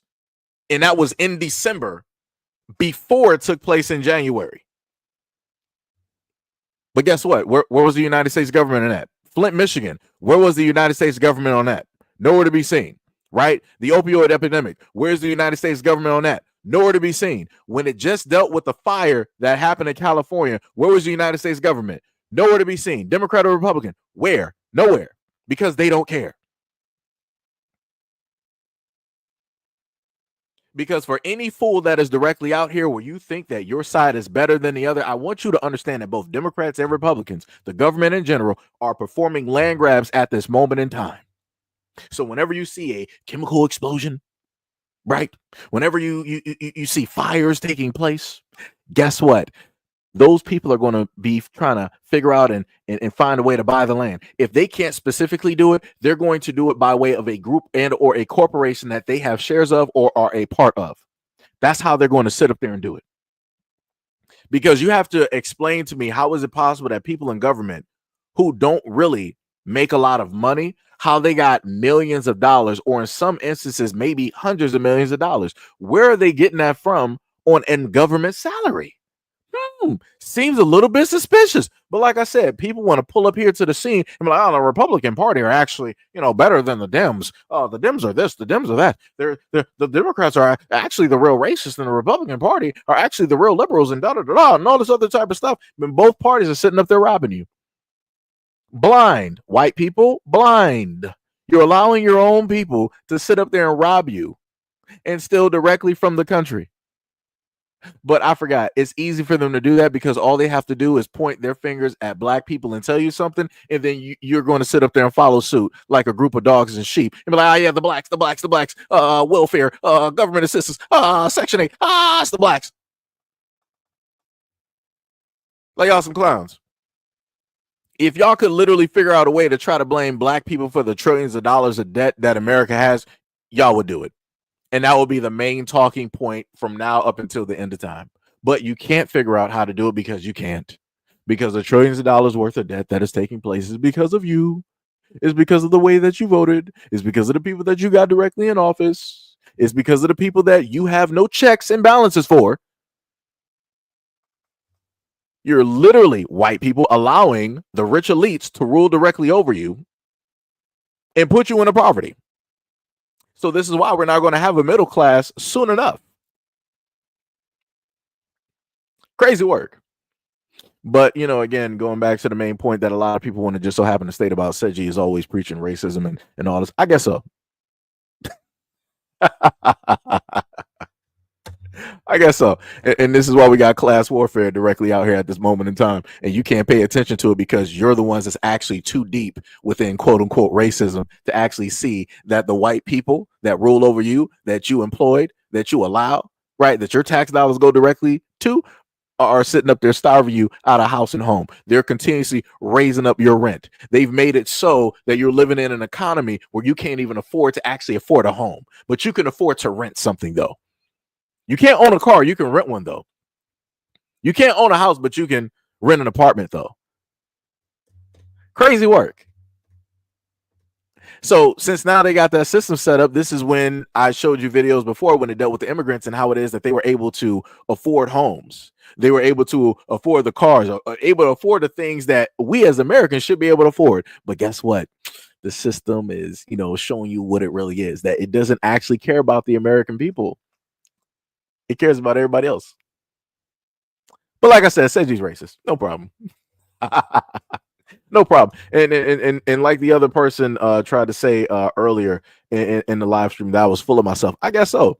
Even though I'm talking about a variety of issues here, all that impact American people. No problem. I'm full of myself though. No problem. No problem. But yeah, like the woman said directly in this video. So the reason I want to showcase this video is because the woman basically put out a call to let people know that, hey, if your wife or whatever is, working overnight and she's a part of like, the ER and all the other type of stuff, that chances are both men and women, husband and wife, boyfriend and girlfriend, chances are very great that they're cheating. right? Because they're there amongst each other, and they got these work wives and these work husbands and all this other type of stuff, and things tend to happen, right? So inevitably, what happened was that somebody who knows who she is caught wind of the video, got mad, even though she didn't list the name or a hospital in the video, even on the videos in her comment section. You had people getting angry, getting mad, getting frustrated, right? Saying that, oh, it was against the law what she sat up there and did, and yada yada. No, it wasn't. She didn't do anything wrong. She just put people on notice from information that she understands, right? But let's go to the second video and see what happened. I wasn't expecting my last video to blow up like it did. If your husband or wife work in the emergency room overnight, chances of them cheating on you is very high. Let me do a quick story. One of the 3 nurses that's following me, and I'm almost sure it was Kate. Let me hold that thought until after my meeting at 3 o'clock. Let me do a quick little story time. One of them decided to send my video to HR, and my manager called me this morning demanding me to remove my video. I told her absolutely not. I did not disclose any names or locations, so why would I do that? Now I got a meeting at 3 o'clock.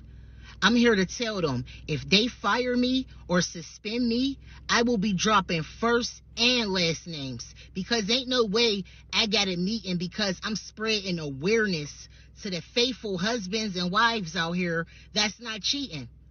I'm allowed to say whatever I want to say on my page. They cannot take that away. This is something I experienced working there. So what? Why can't I talk about it? So, right. So she was out there doing the Lord's work. She was letting people know of things that she was able to see or basically heard directly of. And also the fact that a lot of these people, especially if they're doctors, and if they happen to get caught by the hospital, they don't get in trouble. Nothing's going to, in a sense, happen to, those people. And these are things that happen continuously, day in and day out. Matter of fact, it's so prevalent that they've shown you this in, let's say, like Grey's Anatomy, right? I'm pretty sure a lot of people directly out here have seen that show, Grey's Anatomy, or anything dealing with emergency personnel. In any one of those shows, they'll show you that people who are married that work amongst other people for an extended amount of time, especially overnight, they tend to sit up there and decide to cheat, right? So again, this is not something that she's lying about.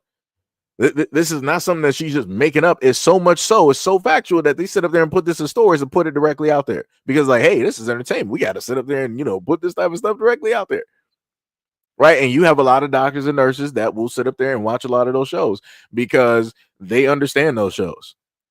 They've seen or witnessed some things, or they've been a part of those exact same situations and or scenarios. But it's crazy work. Crazy work. But let's continue. Rest of America. Does anyone even care about Nebraska? We might care. Does anyone even care? Nah. Next question.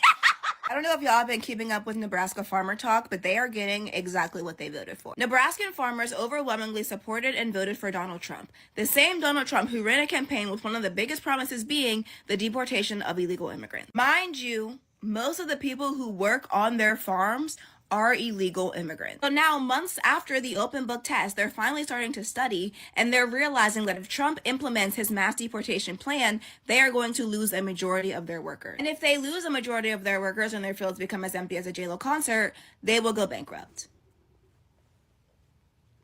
Well, so now they're on here crying and complaining about how they're going to lose their farms, and nobody seems to care. I'm going to hold your hand with a napkin in between when I say this. We don't care because you showed that you don't care first. You are getting exactly what you voted for. Trump was very loud about his plans for mass deportation, but because your brain is as smooth as satin and your last 2 brain cells are fighting for 10th place, you weren't able to put 2 and 2 together. So now they're on here crying and complaining to us, asking us why we don't care that they're about to have concept of a farm. Stinkabutt, what do you want us to do? Have you considered pulling yourself up by your bootstraps? Maybe round up your couslings, your sister wives, your husbands. Y'all work in the farms. Unfortunately, there's been a tariff placed on thoughts and prayers, so I don't have those for you, but I did write a song for you. Old Nebraskans had a farm, ADIOS. Hope this. Peace and love. Talk to you later. That's hilarious. That is 100% hilarious. And you know, the main thing that I always find funny is that whenever white people mess up, they try to make other people aware and not specifically say that they messed up. They'll be like, yo, are you guys aware of what is taking place at this moment in time and how it is that this is going to affect everybody? Because somebody like this will sit up there and turn around and state that, okay, well, yeah, I voted this way, but you know, realistically, this is affecting all of us. It wouldn't be affecting all of us if you decided to actually vote smartly, if you actually thought about your decision. It is what it is. And some people are like, well, I guess then you don't want any food on your table. I guess not. Like I said, how many black farmers do you hear crying and complaining online? They just do. They just do what it is that needs to be done. They find a way. That's the same way that black people have always survived and made it directly in the United States. Oddly enough, black people are the same ones that everybody wants to specifically state are victims. But whenever something goes wrong in America, I primarily see a white demographic going all over social media, crying and boo-hooing, oh my God, America is falling. What's happening? We need to come together. We need to do this. We need to do that. No, no, no, no, no. You need to. You need to. This is quote unquote your country, right? You founded it. You built it. It was specifically reigned in and built directly by you. You fought the British directly for this. The British are coming. The coats, right? Y'all did all of this stuff, right? So all of this is within your realm of control, because last time I sat up there and checked the numbers directly on there, it was whites, Latins, Asians, and Native Americans that primarily heavily voted in order to get Trump and his administration directly into office. So why is it that anybody should care about Nebraska again? Just trying to figure out.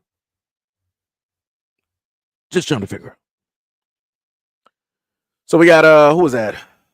We got somebody saying, what is that? Cap. So what's Cap? What's Cap? So a kid said both races victimize themselves. It's crazy work.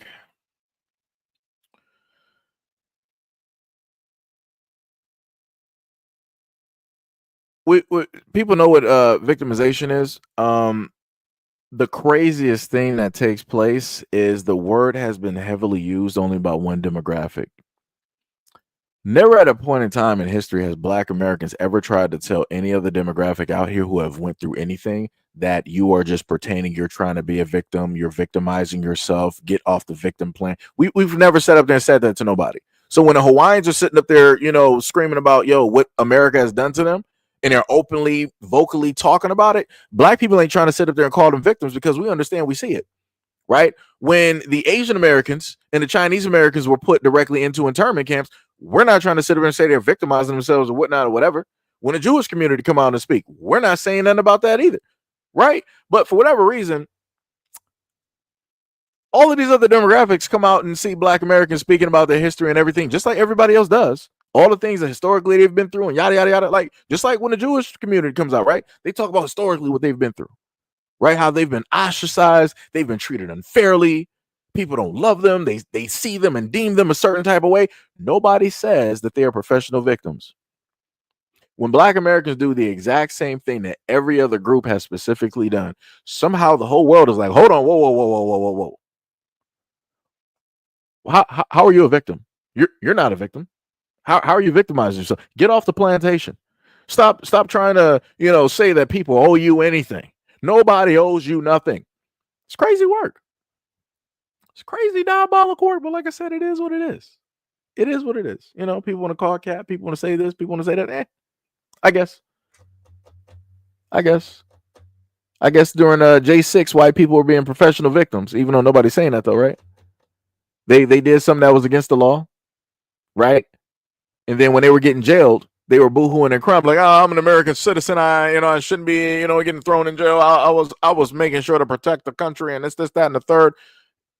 But yet, when I go back and look at the videos that I have captured, right, I can see ordinary white Americans going there and they're using fecal material and doing all types of things that you would catch animals in the wilderness doing inside of a government building. But then once they get caught and they get found, and now they're made to be tried in front of their peers. Now they want to quote unquote be professional victims, but nobody said that because they feel that those J6s are heroes, right? Okay. Like I said, one group professionally uses the word victims and victimizations, and other people just let people express how it is that they are. I wonder who that group is. Just saying. Just saying. It's crazy. Diabolical work. But yeah, I don't know nothing about Nebraska. I don't know what to sit up there and tell you. You know, it's a tough world out here. Tough world. Diabolical. What's the next video that I got directly up here for you guys? Let me see.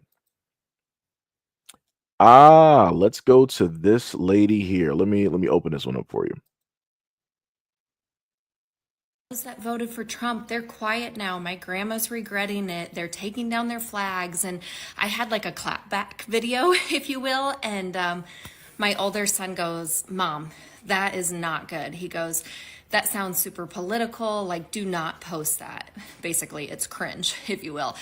And here's what I want to tell you. Your grandma is no longer discussing it with you because she doesn't want to lose her granddaughter. Your dad is no longer discussing it with you because he doesn't want to lose his daughter or his son. Here's the reality. You guys mean more to your family than them saying, I was right, this is what I voted for. It's not worth it. So let me just make this very clear to people.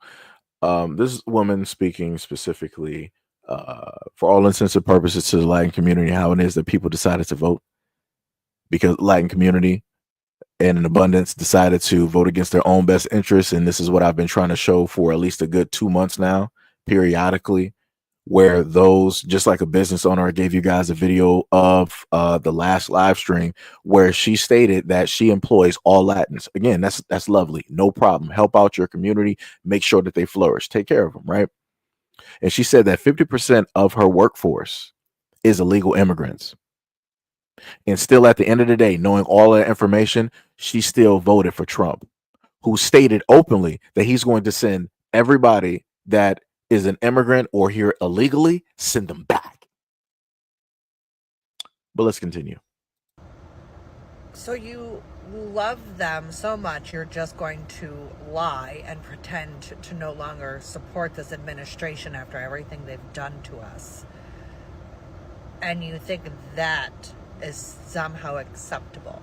That somehow makes it okay that you voted against all of those people that you love. Every woman, your daughter, your sisters, your grandma, your mother, yourself. Bars. You voted against every single one of those. Any immigrants, even legal immigrants that you may be friends with or consider family, you voted against them. Every gay person, every person of color, you voted against everyone that isn't a straight, white, Christian man. And you know you did because you're hiding the fact that you voted for that monster in order to keep them in your life. So you know what you did was wrong. You know what you did caused great harm. Hiding it will do nothing for you. We will never forget who voted for him. Ever. And neither should you. You should look yourself in the mirror and start asking the hard questions because he's torn this country to the motherfucking ground in a month and a half. Hurt millions and millions and millions of Americans, including the ones that voted for him. Farms are in shambles. The police, fucked. They defunded the goddamn police. Everything they said the left was gonna do.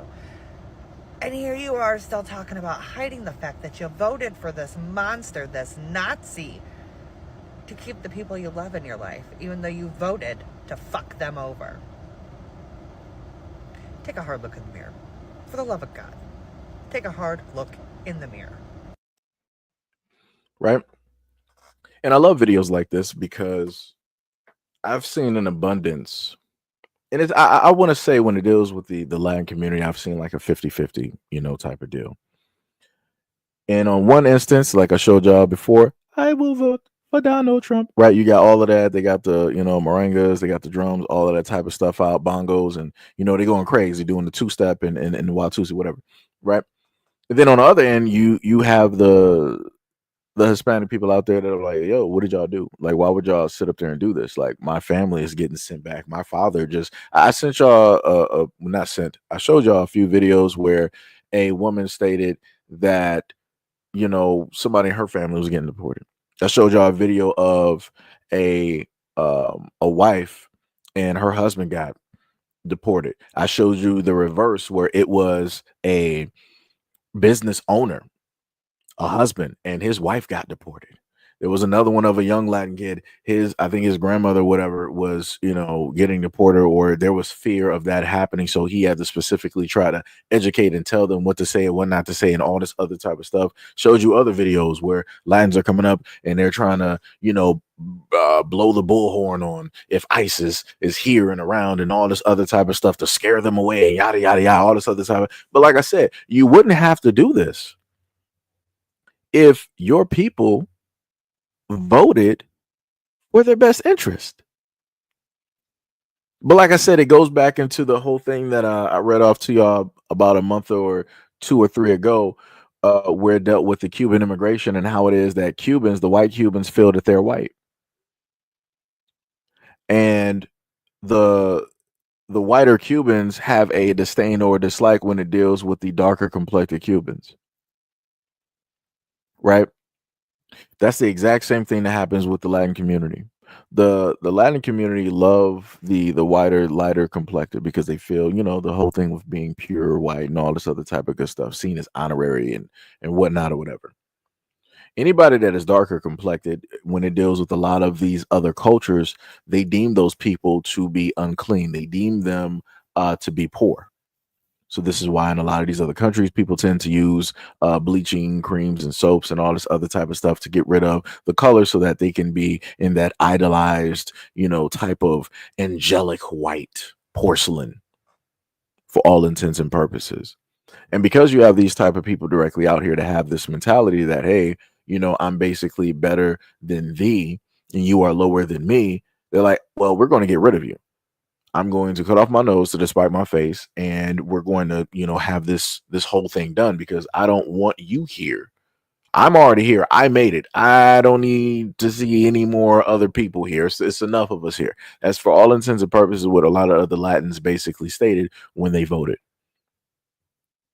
And now you got all of this ruckafuss directly on social media left and right, where you got Latins coming out, be like, oh, Black Americans, we got to sit up there and really work together. We're really tight. We're like this, peanut butter and jelly and all this other type of stuff since sliced bread. And I'm like, no, we haven't. We've never been. Because I went to a school where you had some Latin people directly there. And we were not tight like sliced bread. We were not going way back like peanut butter and jelly. That was just not it. Right? When we would happen to talk in class, you know what they were sitting up there doing? Even though they can't talk English, they would make sure to sit up there and speak Spanish because they wanted to have whatever simple conversation. And it was more than like, as kids, it was just a simple conversation or whatnot or whatever, right? But they made sure to put it in a way of which that nobody else could basically hear unless you knew how to speak Spanish. And I'm like, oh, okay, so that's how we, sitting up there rolling. Or when people wanted to be with you but also talk over you, they would hurry up and like switch languages real quick and say whatever and all this other type of stuff and yada yada yada. Crazy work. So like I said, that people be sitting up here lying when they be sitting up there saying that Black Americans and everybody else are real tight, and yet no, we've never been. Like I said, I can respect people's cultures. I can love people for who they are, but I'm not going to sit up here and just put out some type of blatant lie of something that never existed. But like people like to say on here, Seji preaches hate. You're all about hate. I guess so. No problem. I understand. Right? But let's continue. We got another video directly up there. Let me see if I can pull the next one directly up because we went to that one. And I think this is still about the farms, if I'm correct. All these farmers that are now crying about possibly losing their farms because they voted for Trump. This is why you absolutely should not feel bad for any of these farmers that voted for Trump. Now, the ones that didn't vote, yes, feel sorry for them, go support them, do whatever you need to do. But the ones that voted for Trump, Do not feel sorry for them, and let me tell you why. I am a builder, and I've been building shit in Oklahoma City going on like 20 years now, and farmers are not stupid. If you have the ability to manage a farm and understand the weather, the climate, your machinery, the chemistry that goes into your crops, you are not a stupid person. You're just not. And especially when you come from generational farming, you have the ability to look ahead and predict what you need to survive. And so when you have two candidates where you have Kamala Harris on one side giving you a whole fucking list of shit that she's going to do for you and make your life better, and then you have Trump on the other side who can't even come out with a normal sounding sentence, and you still vote for that guy, and you are a farmer, you are either racist or sexist or both. And they're only crying now because now they are being treated exactly how they voted for other people to be treated. Got that? They are being treated how they voted for other minorities, people of color, everybody else, poor people, sick people. That's how they voted for other people to be treated. And That's now tough. they're the ones being treated that way by losing their livelihood, their homes, their income, their farms. So do not feel sorry for them. This is exactly what they had coming. Quick follow-up as to why exactly would Trump be doing this to farmers anyways? And I'm guessing 99% chance it's because he wants to bankrupt farms so his corporate buddies can come in and do a land grab. Basically what you have been seeing the last few years, major companies buying up a bunch of rental houses and jacking up the price of rents, and it's all going to corporations. It's probably something similar to let these farms go to foreclosure and his corporate buddies be able to come in, swoop them up, and now you've got bigger companies involved in more of our day-to-day food. It's crazy work. And you know, the funniest thing is, before all of this whole, fiasco thing, dealing with the government, dealing with Trump, the main thing that I tried to tell farmers, I didn't really have to explain this to, black farmers. It was more so to the white farmers directly out there. Had a videos out there talking about Monsanto and all of these corporations and how it is that they wanted to, in a sense, perform as she stated, a land grab, right? Take the land directly from the, white farmers and do whatever it is that they wanted to sit up there and do. I showcased the fact of how it is that farmers can't hold their own seed, and if they do, it's illegal and it can cause all these other types of problems and yada yada yada. Showed off the fact that if a seed of, let's say, another genetic origin such as Monsanto's grade seed was found on that farmland and it grew, even if it just like grew just a little bit, that whole crop had to be done with, right? Or if it wasn't done with, then you had to, bow down to Monsanto or whatever in order to, continue on. And, I tried to convey and tell a lot of white people that, hey, this government, again, they allow these individuals, they allow these people to come directly through, do whatever it is that they want to sit up there and do to your land, to your property, to your families, to your food, to your water, to your air. And, for whatever reason, white people don't like to listen. White people ain't trying to hear not a word at all. It's what happens when you're black. People tend not to listen up until, last minute. And it be like that. Black people have been trying to give white people warnings for the longest time possible because we've been through this.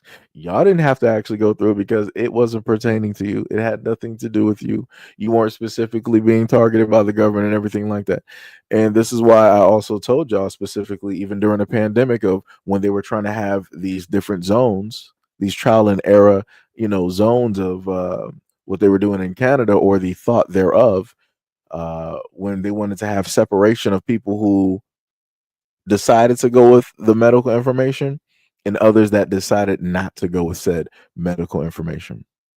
This is why I also highlighted videos of different things, such as over in Australia, how a lot of their banks are, closing up, and you have a lot of ATMs there. So in the United States, we have what is called these bank branches, right?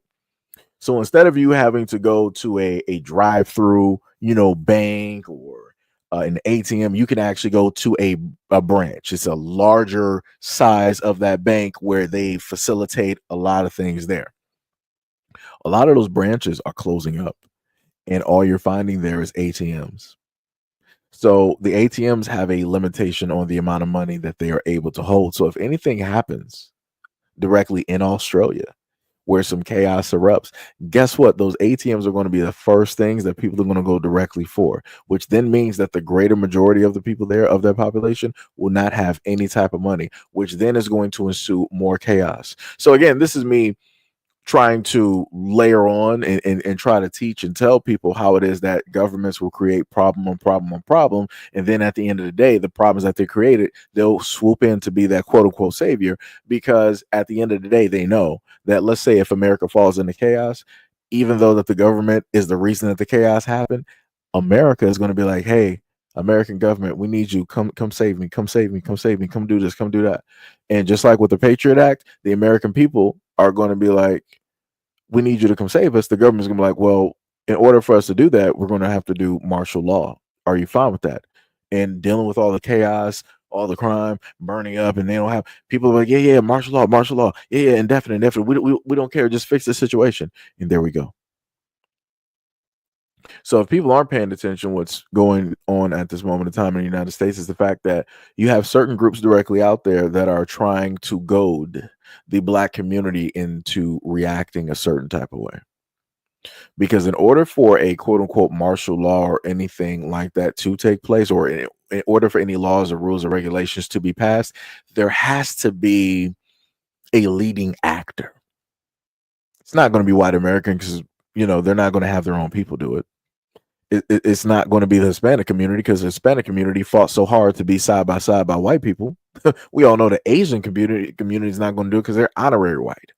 We all know that the Africans and the other immigrants aren't going to sit up there and do it no matter how they get treated. So the only most vocal minority out here who has made the utmost movement, has the utmost light in the United States out of every other group, is the Black community. And that is the community that they are hoping and wishing and poking and prodding to have a certain reaction so that it can be the catalyst for the things that they really want to usher in. But, like I said, I'm a conspiracy theorist. Some people like to, call me a racist. Like I said, I don't know what I'm talking about. But as she stated on the last part of the video, you have the government trying to, in a sense, for all intents and purposes, trying to bankrupt the farms so that they can perform a land grab. It's sort of kind of like the same thing that took place in Maui, where the Maui residents didn't want to sell their land, but all these other people wanted them to sell their land. So there had to be a catalyst in order for them to enable the Maui people to be like, this land is worthless. We're going to sell it now. And here goes the fire. Or better yet, let me just put it a little bit closer to home for some people that live in California. If you go back to the fires that happened in California that were raging and whatnot going on for a week or plus or whatever it is, and all of those homes and those houses got burned down, right? And again, there was no reason for that to really get burned down. But you know what Governor Newsom, and I made sure to highlight this for the white people out there so they can pay attention. You know what Governor Newsom said? While standing in the smolder and the rubble and the smoke, still freshly be able to smell the ashes, he was like, you know what? It's bad what happened here, but we're working on Los Angeles 2.0. And if you don't know what Los Angeles 2.0, I would preferably ask people to actually spend your time to go through that PDF. I actually did a live stream and I went over a lot of the stuff in the PDF. I don't feel like actually doing it again. So I would, tell you guys to go look it up. Preferably, a lot of the states in the United States have this plan for a 2.0 city. They're just waiting for a catalyst to take place in order for them to enable the infrastructure to be built, in order for the rebuilding process to take place and happen. Case in point, East Palestine, Ohio. In order for these governments to really enable a lot of these things to happen, a quote unquote natural disaster has to take place and happen. So then the government can come in and take hold of the land and do whatever it is that they want to do. Because I want to remind you that, the fire took place. They're going to do LA 2.0, right? It's going to be a whole smart grid, smart cities, smart lights, and all this smart portal, all of these, other great things, on top of the fact that they're supposed to be hosting the Olympics. What a coinkydink. What a coincidence. But nobody found that suspicious. And nobody also found it suspicious that the exact same government decided to allow, the area that normally holds. I think it was my recollection might be a little bit bad, but I want to say it was in the arena of 1.17 million gallons of water, which would have been well enough to help put out those fires. But they didn't really have the water that was needed, to put out those fires. So they just went raging. People lost lives. People lost everything. Some people also lost insurance because the insurance companies already knew what was going to happen because they were privy to it. They were like, we're going to pull out. You, all those millions, hundreds of thousands and millions of dollars that all of you guys, you residents gave us, we can't really sit up there and help you. That's diabolical work. Diabolical work how the government allows things like that to take place. It's diabolical how a lot of these infrastructures, these entities are privy to knowledge of destruction before it hits, so that they can decide, if they want to pull out or not, if they want to cancel people's insurance or not. But like I said, Seji is a racist. He don't know what he's talking about. He just preaches hate. He doesn't try to, make people aware of the things going on directly out here. Like I said, you live and you learn, and there's Huggies. And a lot of people are going to be buying those up, let me tell you. A lot of people are going to be buying those up real quick. So let's go to let's see. Do I want to go to this lady here dealing with the farmers? Matter of fact, we'll do that. I want to go to this woman here. I want to go to Martha, as I call her. We're going to go to Martha and see what she has to say. These videos right now where all these farmers are crying about not getting no help right now. You know what? Let me ask you something. When have you ever heard of a black farmer crying about it? Ooh, bars. Never. And you want to know why? Because they ain't never got no help in the first place. That's right. Bars. USDA's literally admitted to discriminating against black farmers. And literally black farmers had to sue, thousands of them, to get what white farmers are handed for free. And fast forward to today, all these farmers crying that they can't get no help. You see, black farmers, they've been struggling. Y'all just now feeling what they've been feeling for over 100 years. Black farmers, they used to own over 19 million acres of land. But guess what? Systematic racism, denied loans, shady politicians, and legal loopholes wiped them all out. Yeah. And now they're 1% of America's farmland. When the government finally tried to pass relief for the black folk back in 2021, white farmers sued to block it, claimed it was reverse discrimination. I did a video on that. Sense.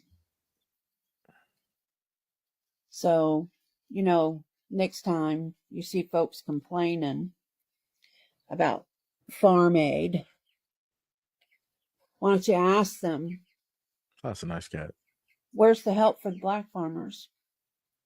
Ask them why their struggle is just now important when others have been suffering for centuries. So I want to say shout out to this white woman for putting the honesty directly out there, putting it directly to the forefront. And again, more than likely her video did not even get a lot of views, but because I know a lot of people in the background, they hurry up and want to type. They're like, oh, why is it always focus on race? There's only one race and da da da da. Right. So let's just focus on the fact that she said that the USDA discriminated against black farmers. Right. So I decided to type that in. Right. And this is what I got back. They said, yes, the United States Department of Agriculture, or the USDA, has a documented history of discrimination against black farmers. This discrimination has taken several forms, including the denial of loans, credit, and other support programs that were more readily available to white farmers. As a result, many black farmers faced significant economic hardships, leading to land loss and a decline in the number of black-owned farms over the decades. Point number one, systematic discrimination, the 20th century. Throughout much of the 20th century, black farmers were often denied USDA loans or faced delay in processing, which severely impacted their ability to plant crops, maintain their farms, and compete in the agricultural market. The unequal treatment contributed to a sharp decline in black land ownership from around 14% of all United States farmland in 1920 to 2% today. So going back to what that woman stated on how it is, on how much land black farmers actually, she said, I think, what was it, somewhere around like 19 million acres. Oh yeah, that's done. That's a done deal, right? Don't they normally say that the black population is about 14%, 13, 14%? So, and for all intents and purposes, we actually had about like a 19, 14% ownership of land when it dealt with the United States. And then it declined from that 14% back in 1920 to now 2%. Imagine that. But a lot of people want to sit up there and say, like, oh, why bring race into it? Because race always has something to do with it. It's just that you can't see it because nobody has the power to actually do this to you. But oh wait, when something actually does happen, like the farmers suffering right now, the white farmers, they're like, oh my God, what are we gonna do? Our farmland, we can't crop, we can't do this, we can't get loans. Oh my God, what about Nebraska? Well, this is on you. You decided to sit up there and do this. You enabled your own people to sit up there and rob and pillage directly from you, costing you to have to possibly give up your land. Or maybe you got to sell it to the highest bidder. Shout out to Monsanto. But like I said, this is on you. Point number 2, Pickford versus Gillickman, 1999 and 2010. The landmark class action lawsuit brought by black farmers against the USDA resulted in a settlement acknowledging decades of racial discrimination. Over $2 billion in compensation was eventually awarded to thousands of black farmers who had been unfairly denied access to USDA programs. Next, we got continued inadequacies. I'm sorry. continued inequities. Reports and investigations indicate that even after the Pickford settlement, black farmers continue to face barriers, including delayed and denial of access to assistance programs. Next, we got America Rescue Plan Act of 2021. This legislation included $4 billion in debt relief targeted to socially disadvantaged farmers, including black farmers, to address past discrimination. However, lawsuits from white farmers, which again is something that she talked about and I also showcased as well. However, lawsuits from white farmers claiming reverse discrimination temporarily halted these payments. Like I said, it's at the end of the day, whenever it is that white people can't get a share of something, when they can't double dip, they're going to sit up there and try to say, oh, it's reverse racism, it's reverse discrimination. No, sweetheart, it's not. It's not, but go off though, right? So next we got ongoing challenges. Despite legal settlements and public acknowledgement, many black farmers continue to report unequal treatment and face structural challenges that reflect a long legacy of institutional racism within the USDA. So there we go. Just in case anybody wants to happen to, write some nonsense talking about, oh, why are you talking about racism? Blacks are the most racist. No. Yeah, no. That's the government right there. That's the government right there. It's crazy work. Sham said it. Don't forget that the banks made it that they had to take loans for seeds, then made it illegal for black farmers to cultivate their own seeds. Yeah. Yep. It's crazy work. Diabolical. But like I said before, you don't really got the black farmers out here trying to be victims on social media. All of these black farmers, no. They're just trying to make do. They're trying to make do. They got less than 2% of what it is that they initially had. They'd be like, I'm just going to try to make it work. No matter what discrimination, no matter what it is that I have to face systematically, I'm just going to try to make it work. But the quote unquote people that like to portray everybody else as victims, Now they're the real victims. Now they're boohooing and crying. Oh, my family, my table, farm to market. How we're going to afford this? You should have figured that out before you voted. Should have figured that out before you voted. But like I said before, America's a corporation, so you really shouldn't be, too shocked, right? Well, let me go to this next video, and I made sure I'm going to pause it before I start it, so that I can, go over that handy dandy quote that's directly up there.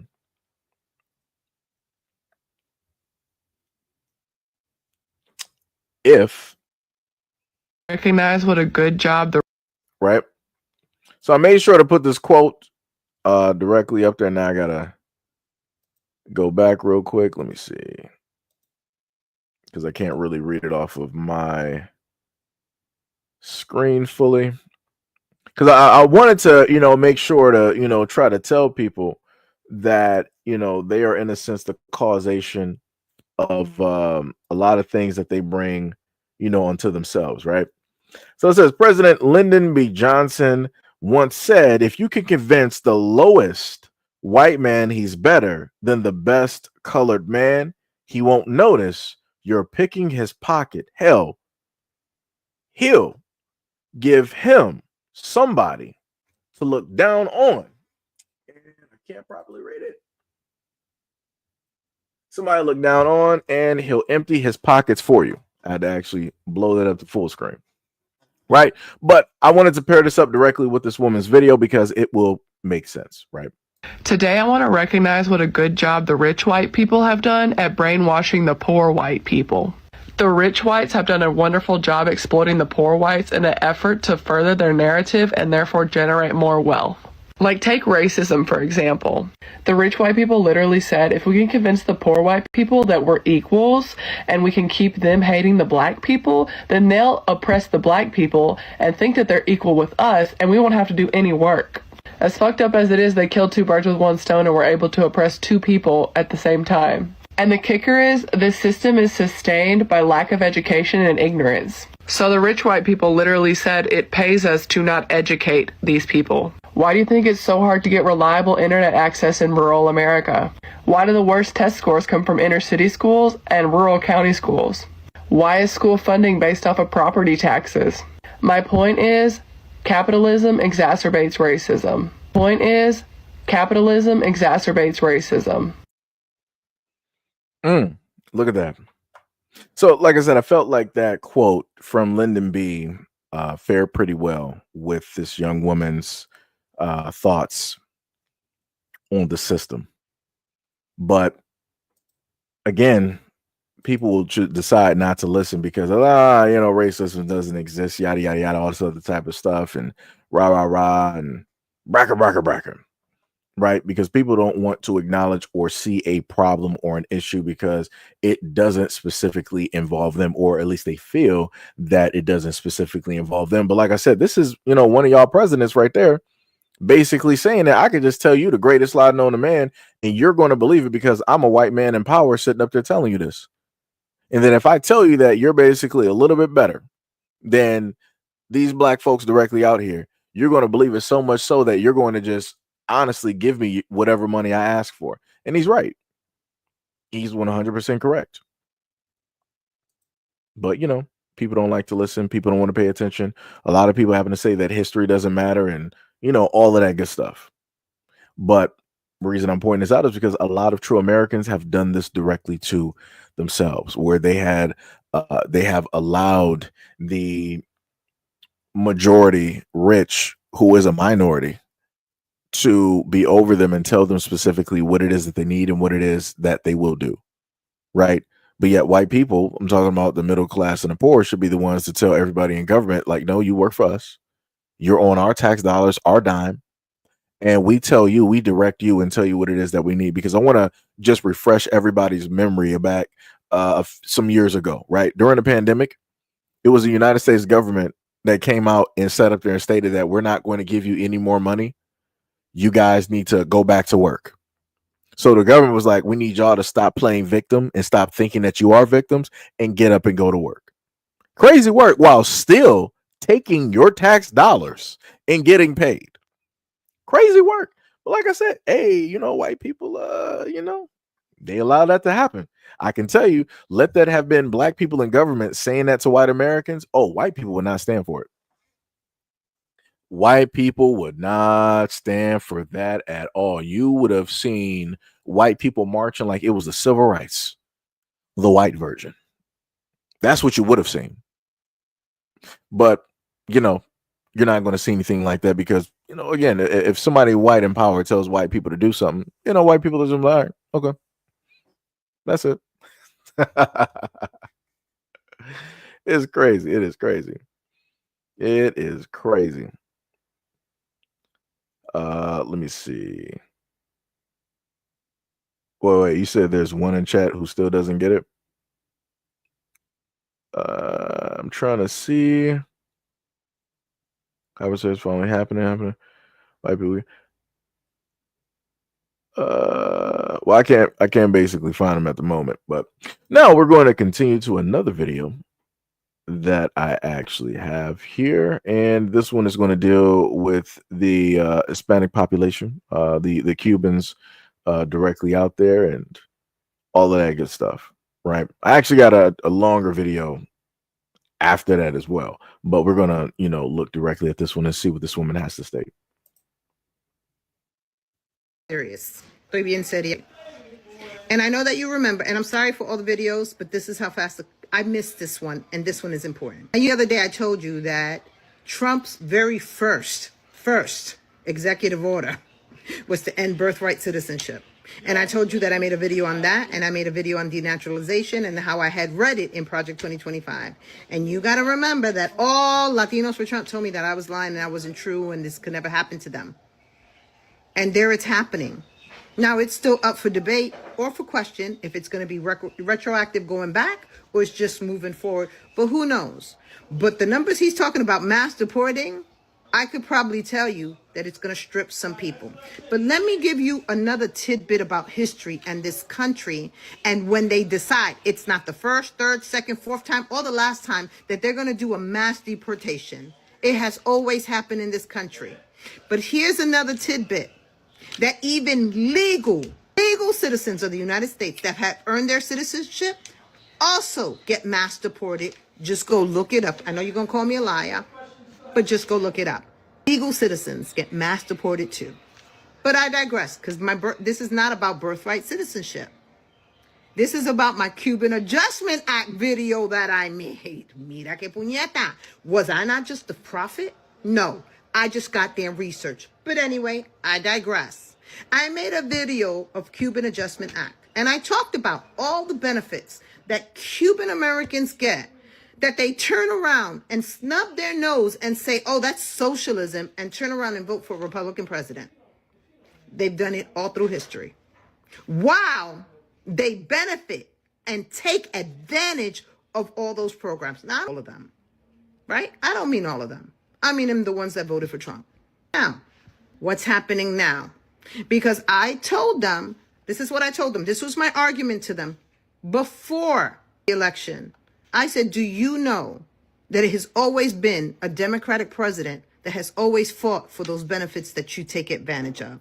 And then you turn around and you piss in their face and you vote a Republican in. But it has been the Democrat, and that's going to come to bite you in the ass. Because I am telling you, he's looking to end those programs. They said it. Project 2025 is trying to turn the United States into a white nationalist program. That's what Project 2025 is. I read it in there. And it doesn't matter how light your skin is. It's not going to matter because you're not the right white. Let's be real. Because you speak with an accent and you weren't born here. That's all it is. Right? So what happens now? Let me go ahead and read it to you. Trump moves to end refugee resettlement and parole program for Cubans, Haitians, Nicaraguans, and Venezuelans. Okay? He's in the program. Now, does that mean now, moving forward, no one else can come? Or is that going to be retroactive? Remember what I just said. Legal citizens all throughout history have also been mass deported back to their countries. That's history, okay? That's our history. But look at what he says in this one thing. And mi gente, tell me what you think he means. He said the CB1 application as a method of paroling and facilitating entry of otherwise inadmissible aliens, that's what he called them, into the United States is terminating all categorical parole programs that are contrary to the policies of the United States established in my executive order. And the program is known for processes for Cubans, Haitian, Nicaraguans, and Venezuelans. Thank you, baby, for dinner. Thank you so much. What do you think that means? But I got one last thing to say. I told you. I told you what was going to happen. Te lo dije. Now I get to say, I told you so. Now that's a real go around and find out. But you have a good day. Like I said before, it'd be like that. The main thing that I've tried to tell a lot of those out there who are, part of the Latin, Hispanic community, whatever, is that you're going to end up hurting yourselves in the end. Everything that you fought so hard for, all of the things that were passed can now be revoked. All because you didn't want to, vote one way or the other. Right? Like I said before, it'd be like that. It'd be like that. The only thing that I could try to do is try to convey, try to put certain things directly out there, try to let people know, like, hey, this may not be what you actually think it is. I'm not specifically sure. Like I said, there's been an abundance of people I've seen directly out here who voted directly for Trump and they can barely speak a lick of English. And I'm like, oh, that's bad. I'm like, did you not understand that when he said that he was going to get rid of the immigrants and illegal immigrants, that also meant you? That's what I'm thinking in my mind, because for whatever reason, a lot of people that tend to do things, they feel that it's not going to be applied to them. Right? Going back to, how America has naturally treated black people, everybody else that wasn't black, they never thought at any point in time that America would ever try to apply something like that or those type of means directly to other groups. But slowly but surely, like I told people, like other black people before me have told everybody else, everybody gets their turn on the wheel. We're just the first ones, as always, right? We're the first ones that get that turn on the wheel, right? But slowly but surely, everybody else is going to just so happen to get that turn on the wheel. And here we are. The gravy train is slowing down. It's not much gravy left in that boat. So now you got people, as Diddy says, scraping and scrambling. Scrambling and scraping. Trying to figure some things out. Because people didn't want to pay attention. People didn't want to sit up there and listen. It's crazy. But last but not least, on to a serious note, because there are a lot of people that live in the southern regions of the United States. And as usual, I try to inform people, try to tell people what it is. So I'm going to put this video up there. It's a little bit of a lengthy one, but it's very important and it has some information directly out there. So if you have any friends and family directly out there, make sure to, let them know. Days a day, we have a level 5 out of 5 high risk for everybody in the pink. Otherwise, it's a red zone risk, a level 4 out of 4. The high risk runs along Interstate 5920 and affects places like Birmingham, Tupelo, Jackson, Meridian, Starkville. I'm in Meridian right now, gearing up for storms. I can tell you the atmosphere is already getting locked and loaded. It's going to be a very long day. You'll also note the red zone has been expanded a little farther east as well, and now includes places like Pensacola or Mobile. Pensacola, Florida Panhandle. I think you guys will get storms very late tonight. Atlanta, the red zone is just on your western suburbs, and even Nashville is on the fringe too. So a lot of folks will still see very significant storms even outside the high risk. Today's the kind of day when you should plan for the potential for strong, long-track tornadoes, maybe 1 or 2 violent tornadoes, EF4+. You want to make sure that throughout the day and the night, you're never more than 5 minutes away from a shelter. You should be ready to hunker down as early as noon, 1 o'clock Central Time. Yesterday and last night, we had 138 tornado warnings in 24 hours' time. It was a very impressive event. At one point, there were like 18, 19 tornado warnings simultaneously. That was with the first wave of low pressure. Now, that low is pushing north towards the Great Lakes. It's It's withdrawing. It's out of here. But wait, here comes this second low, this blue bowling ball. That's our system for today. Ahead of it, we have southerly or south-southeasterly winds wafting north, Gulf moisture, Gulf energy, and that's instability, thunderstorm fuel to juice up the atmosphere and get these storms going. Surface winds are out of the south or slightly south-southeast. That little easterly component is key. We call these backed surface winds. These slightly backed surface winds contrast with very strong screaming southwesterlies at about a mile up, 2 miles up. And remember, any storms that grow tall enough will feel those changing winds and will rotate. Weather models do simulate a lot of rotation tracks, so it's going to be a very significant day with a lot of tornadoes possible. So timing things out, we already got storms going in far western Mississippi. I think a few rogue supercells break out ahead of that main line during the late morning, early afternoon, I'd say 12, 1, 2 o'clock. They start to push east into western Alabama through about 3 or 4 p.m. And then really 5 to 8 p.m. is when we see the bulk of the activity. And eventually after 8 o'clock, we start seeing everything merge into a line with embedded supercell structures. So maybe southern Tennessee, definitely western Georgia, all the way down towards Pensacola and Mobile. You guys will see storms overnight. In Atlanta, you might get some nasty storms into early tomorrow morning too. A lot of folks will have an overnight tornado threat, so please have a way to be notified. Now, there is one lingering uncertainty in my mind. If we take a look at the morning weather balloon launch from Jackson, Mississippi, you can see there's a little kind of jog upwards on the temperature line about a mile up, which means there's a layer of warm, dry air. We call that an elevated mixed layer or a cap. And what that does is basically cap surface air from the lower atmosphere from rising, preventing any thunderstorm growth until that cap can break. Now, if that happens, we might actually wind up with slightly fewer storms because of that cap suppressing some of the juice from rising. But the issue is, if we have fewer storms, then they don't compete with each other. They're alone, they're discrete, they're isolated, and they can tap into the full volatility of the atmosphere, for which reason slightly fewer storms would be worse because then those storms would be more significant. So in any case, it's going to be a long day. Please check up on neighbors, loved ones, elderly, anybody who you care about in your life. Make sure they have a plan. Make sure you have a plan. Be smart today. We are all rooting on you, and we'll talk tomorrow morning. Right. So I just wanted to put that out there because, again, every now and again, when something serious like that is happening, I try to, put that information out because I know abundance of people happen to watch or come through to the live streams and whatnot. So one of the things that they stated from an article on Axios is they said about 11 million people are located in the moderate risk zone, level 4 out of a 5 level, Saturday into Saturday night, including New Orleans, Baton Rouge, Louisiana, along with Montgomery and Mobile, Alabama, and Columbus, Georgia. Right. Alabama Governor Kay Ivey issued a state of emergency for the entire state on Friday. Quote, the state of Alabama is at risk for a potentially dangerous severe weather throughout this weekend, so it is critical that everyone stays very aware of their local forecast. They also stated that a tornado outbreak is expected across the central Gulf Coast states and deep south into Tennessee Valley. Numerous significant tornadoes, some of which should be long track and potentially violent, are expected this afternoon and or evening.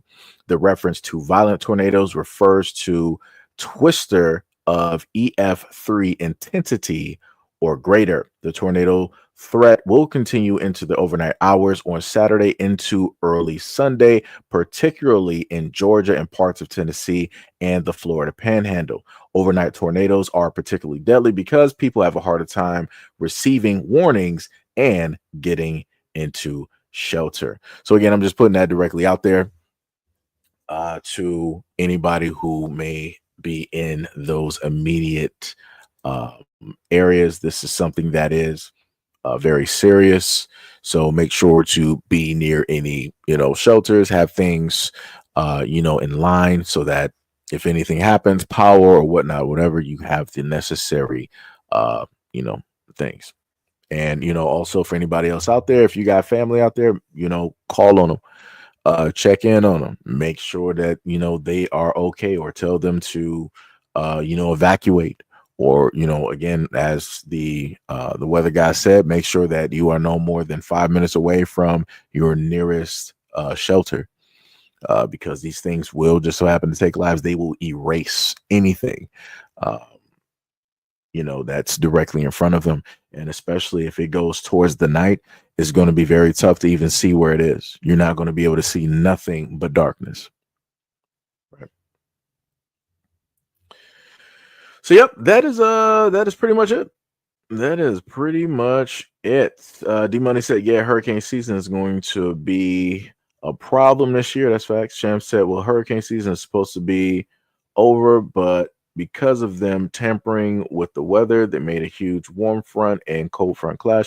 I mean, yeah, I've also talked about cloud seeding, HARP, and weather tampering as well. I've talked about a lot of those things. Also, shout out to YouTube for shadow banning content and doing all that good stuff. Shout out to y'all. This weather is now. John said, "This weather is now." Thanks, no problem. Like I said, I try to cover a variety of topics that encompasses and that has far reaching arms, whatever. Can't get the specific word I want to use, but you get what I'm saying. You said you're a good dude. I hope that people heed the warning. Yeah, I hope that people do too. Because like I said, I talk about a lot of things here, but the main thing that I also talk about is people's safety, and try to give out those warnings and put those out to as many people as possible, because sometimes people may be so fixated on politics or whatever it is, that they're not really looking at the actual dangers that can literally, it's like you're here one day, you're gone the next, right? So like I said, hopefully people heed the word. No matter if I got haters or trolls directly out there, you better, make sure your family, if they are down there in that area, you better make sure that they are in, a shelter.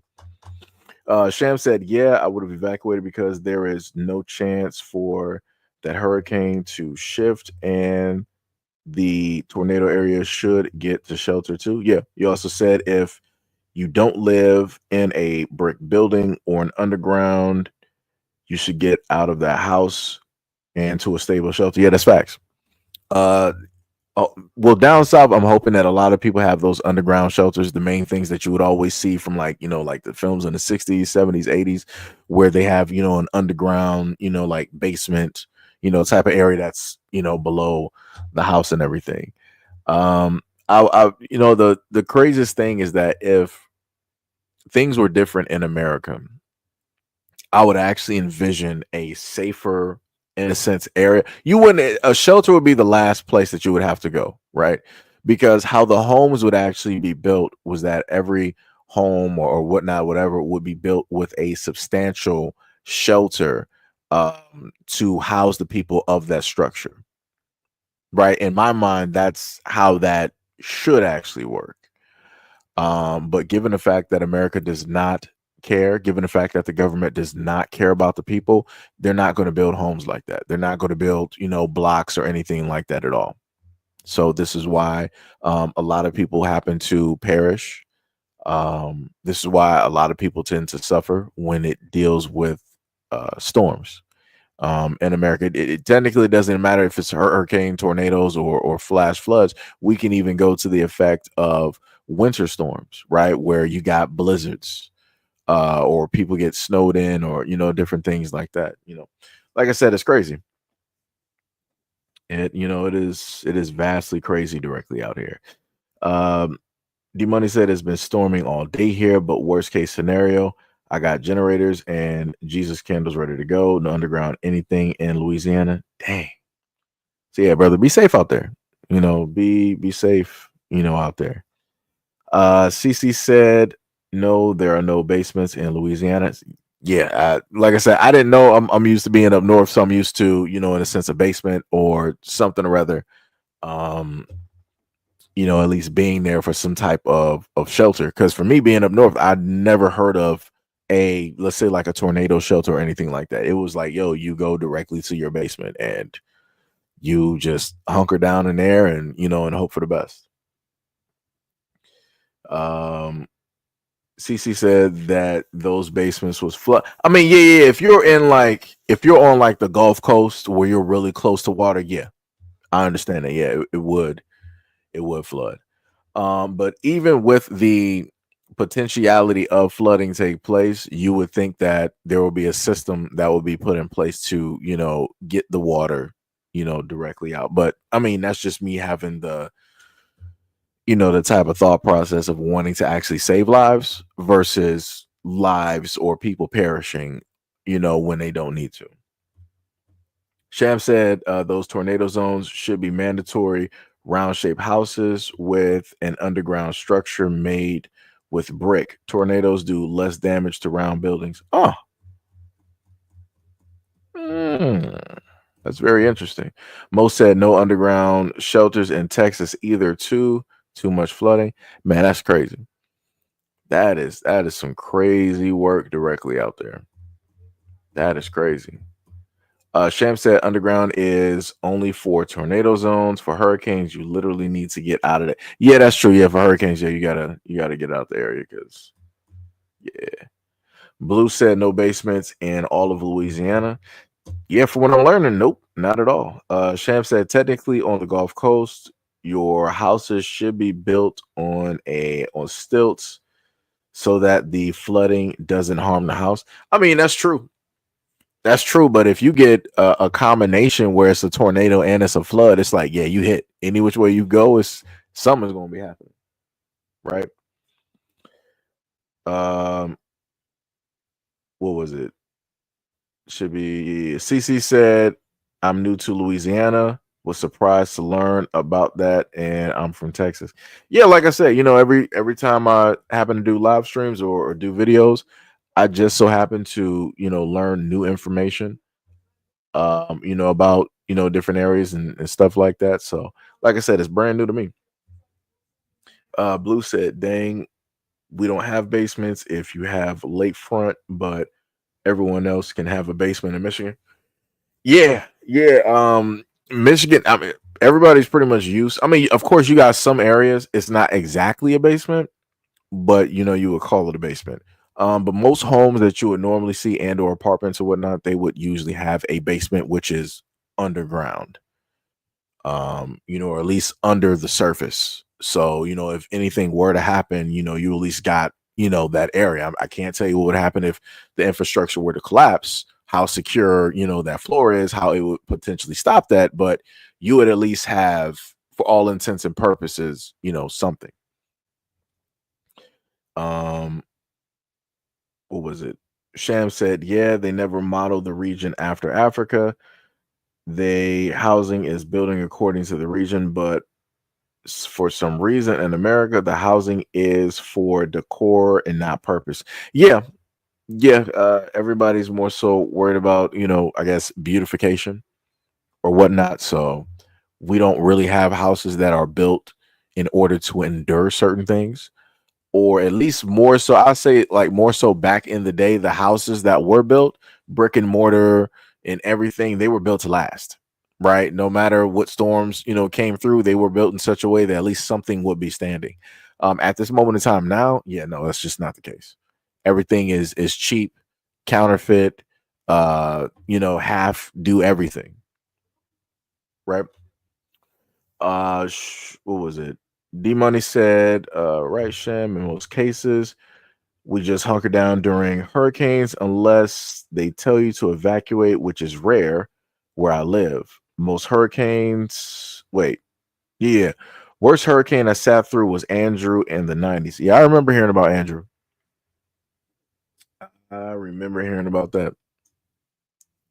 One of the things I remember somebody speaking of hurricanes, I remember somebody had pointed out the fact that they said that during the time of 9/11, there was supposed to be a hurricane that was going to hit the East Coast, but magically, for some reason, quote unquote, that never happened.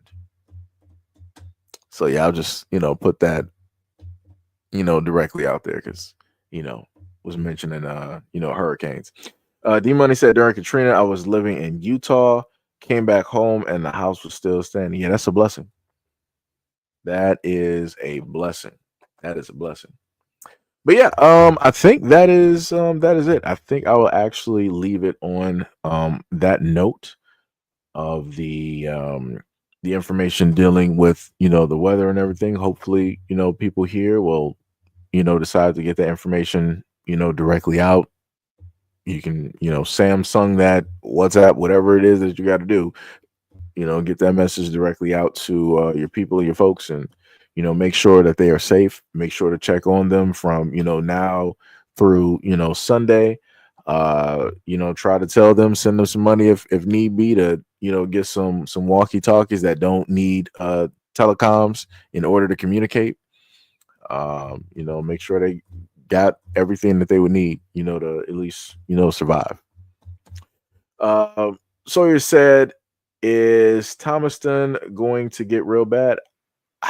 I don't know what to tell you. That's one thing I can't even sit up there and tell you. What I will sit up there and tell you is go to the Weather Channel, because I only had like a clip of a video that this guy ended up actually posting. It was somewhere on X, and I'm like, let me just add this to the live stream just to let people know. But I would advocate for you to go directly to whatever weather source that you like to go to, either online or directly to said channel, and try to get as much information as possible, right? Because I would not want to say that it's a possibility or not. Again, I'm not a meteorologist. I'm just trying to give out that information, so that people will have it. But if you are out there, please be safe. Please, you and your family, be safe. Sham said these storms are going to get much stronger as temps rise, so people should consider getting off the coast. True. Sawyer said, all right, okay. Gail said, I'm going to get some red ruby slippers and be like Dorothy. Gail is silly. Sawyer said, thanks. Yeah, no problem. But yeah, I think I'll probably just end it there. Everybody, please be safe this weekend, especially if you are in the areas that are listed, especially in the pink to the orange, reddish, and the yellow areas directly out there. Please be safe, be careful, do what needs to be done. Don't play around directly with this. Evacuate if you can, hunker down if you have to, and it's the last resort.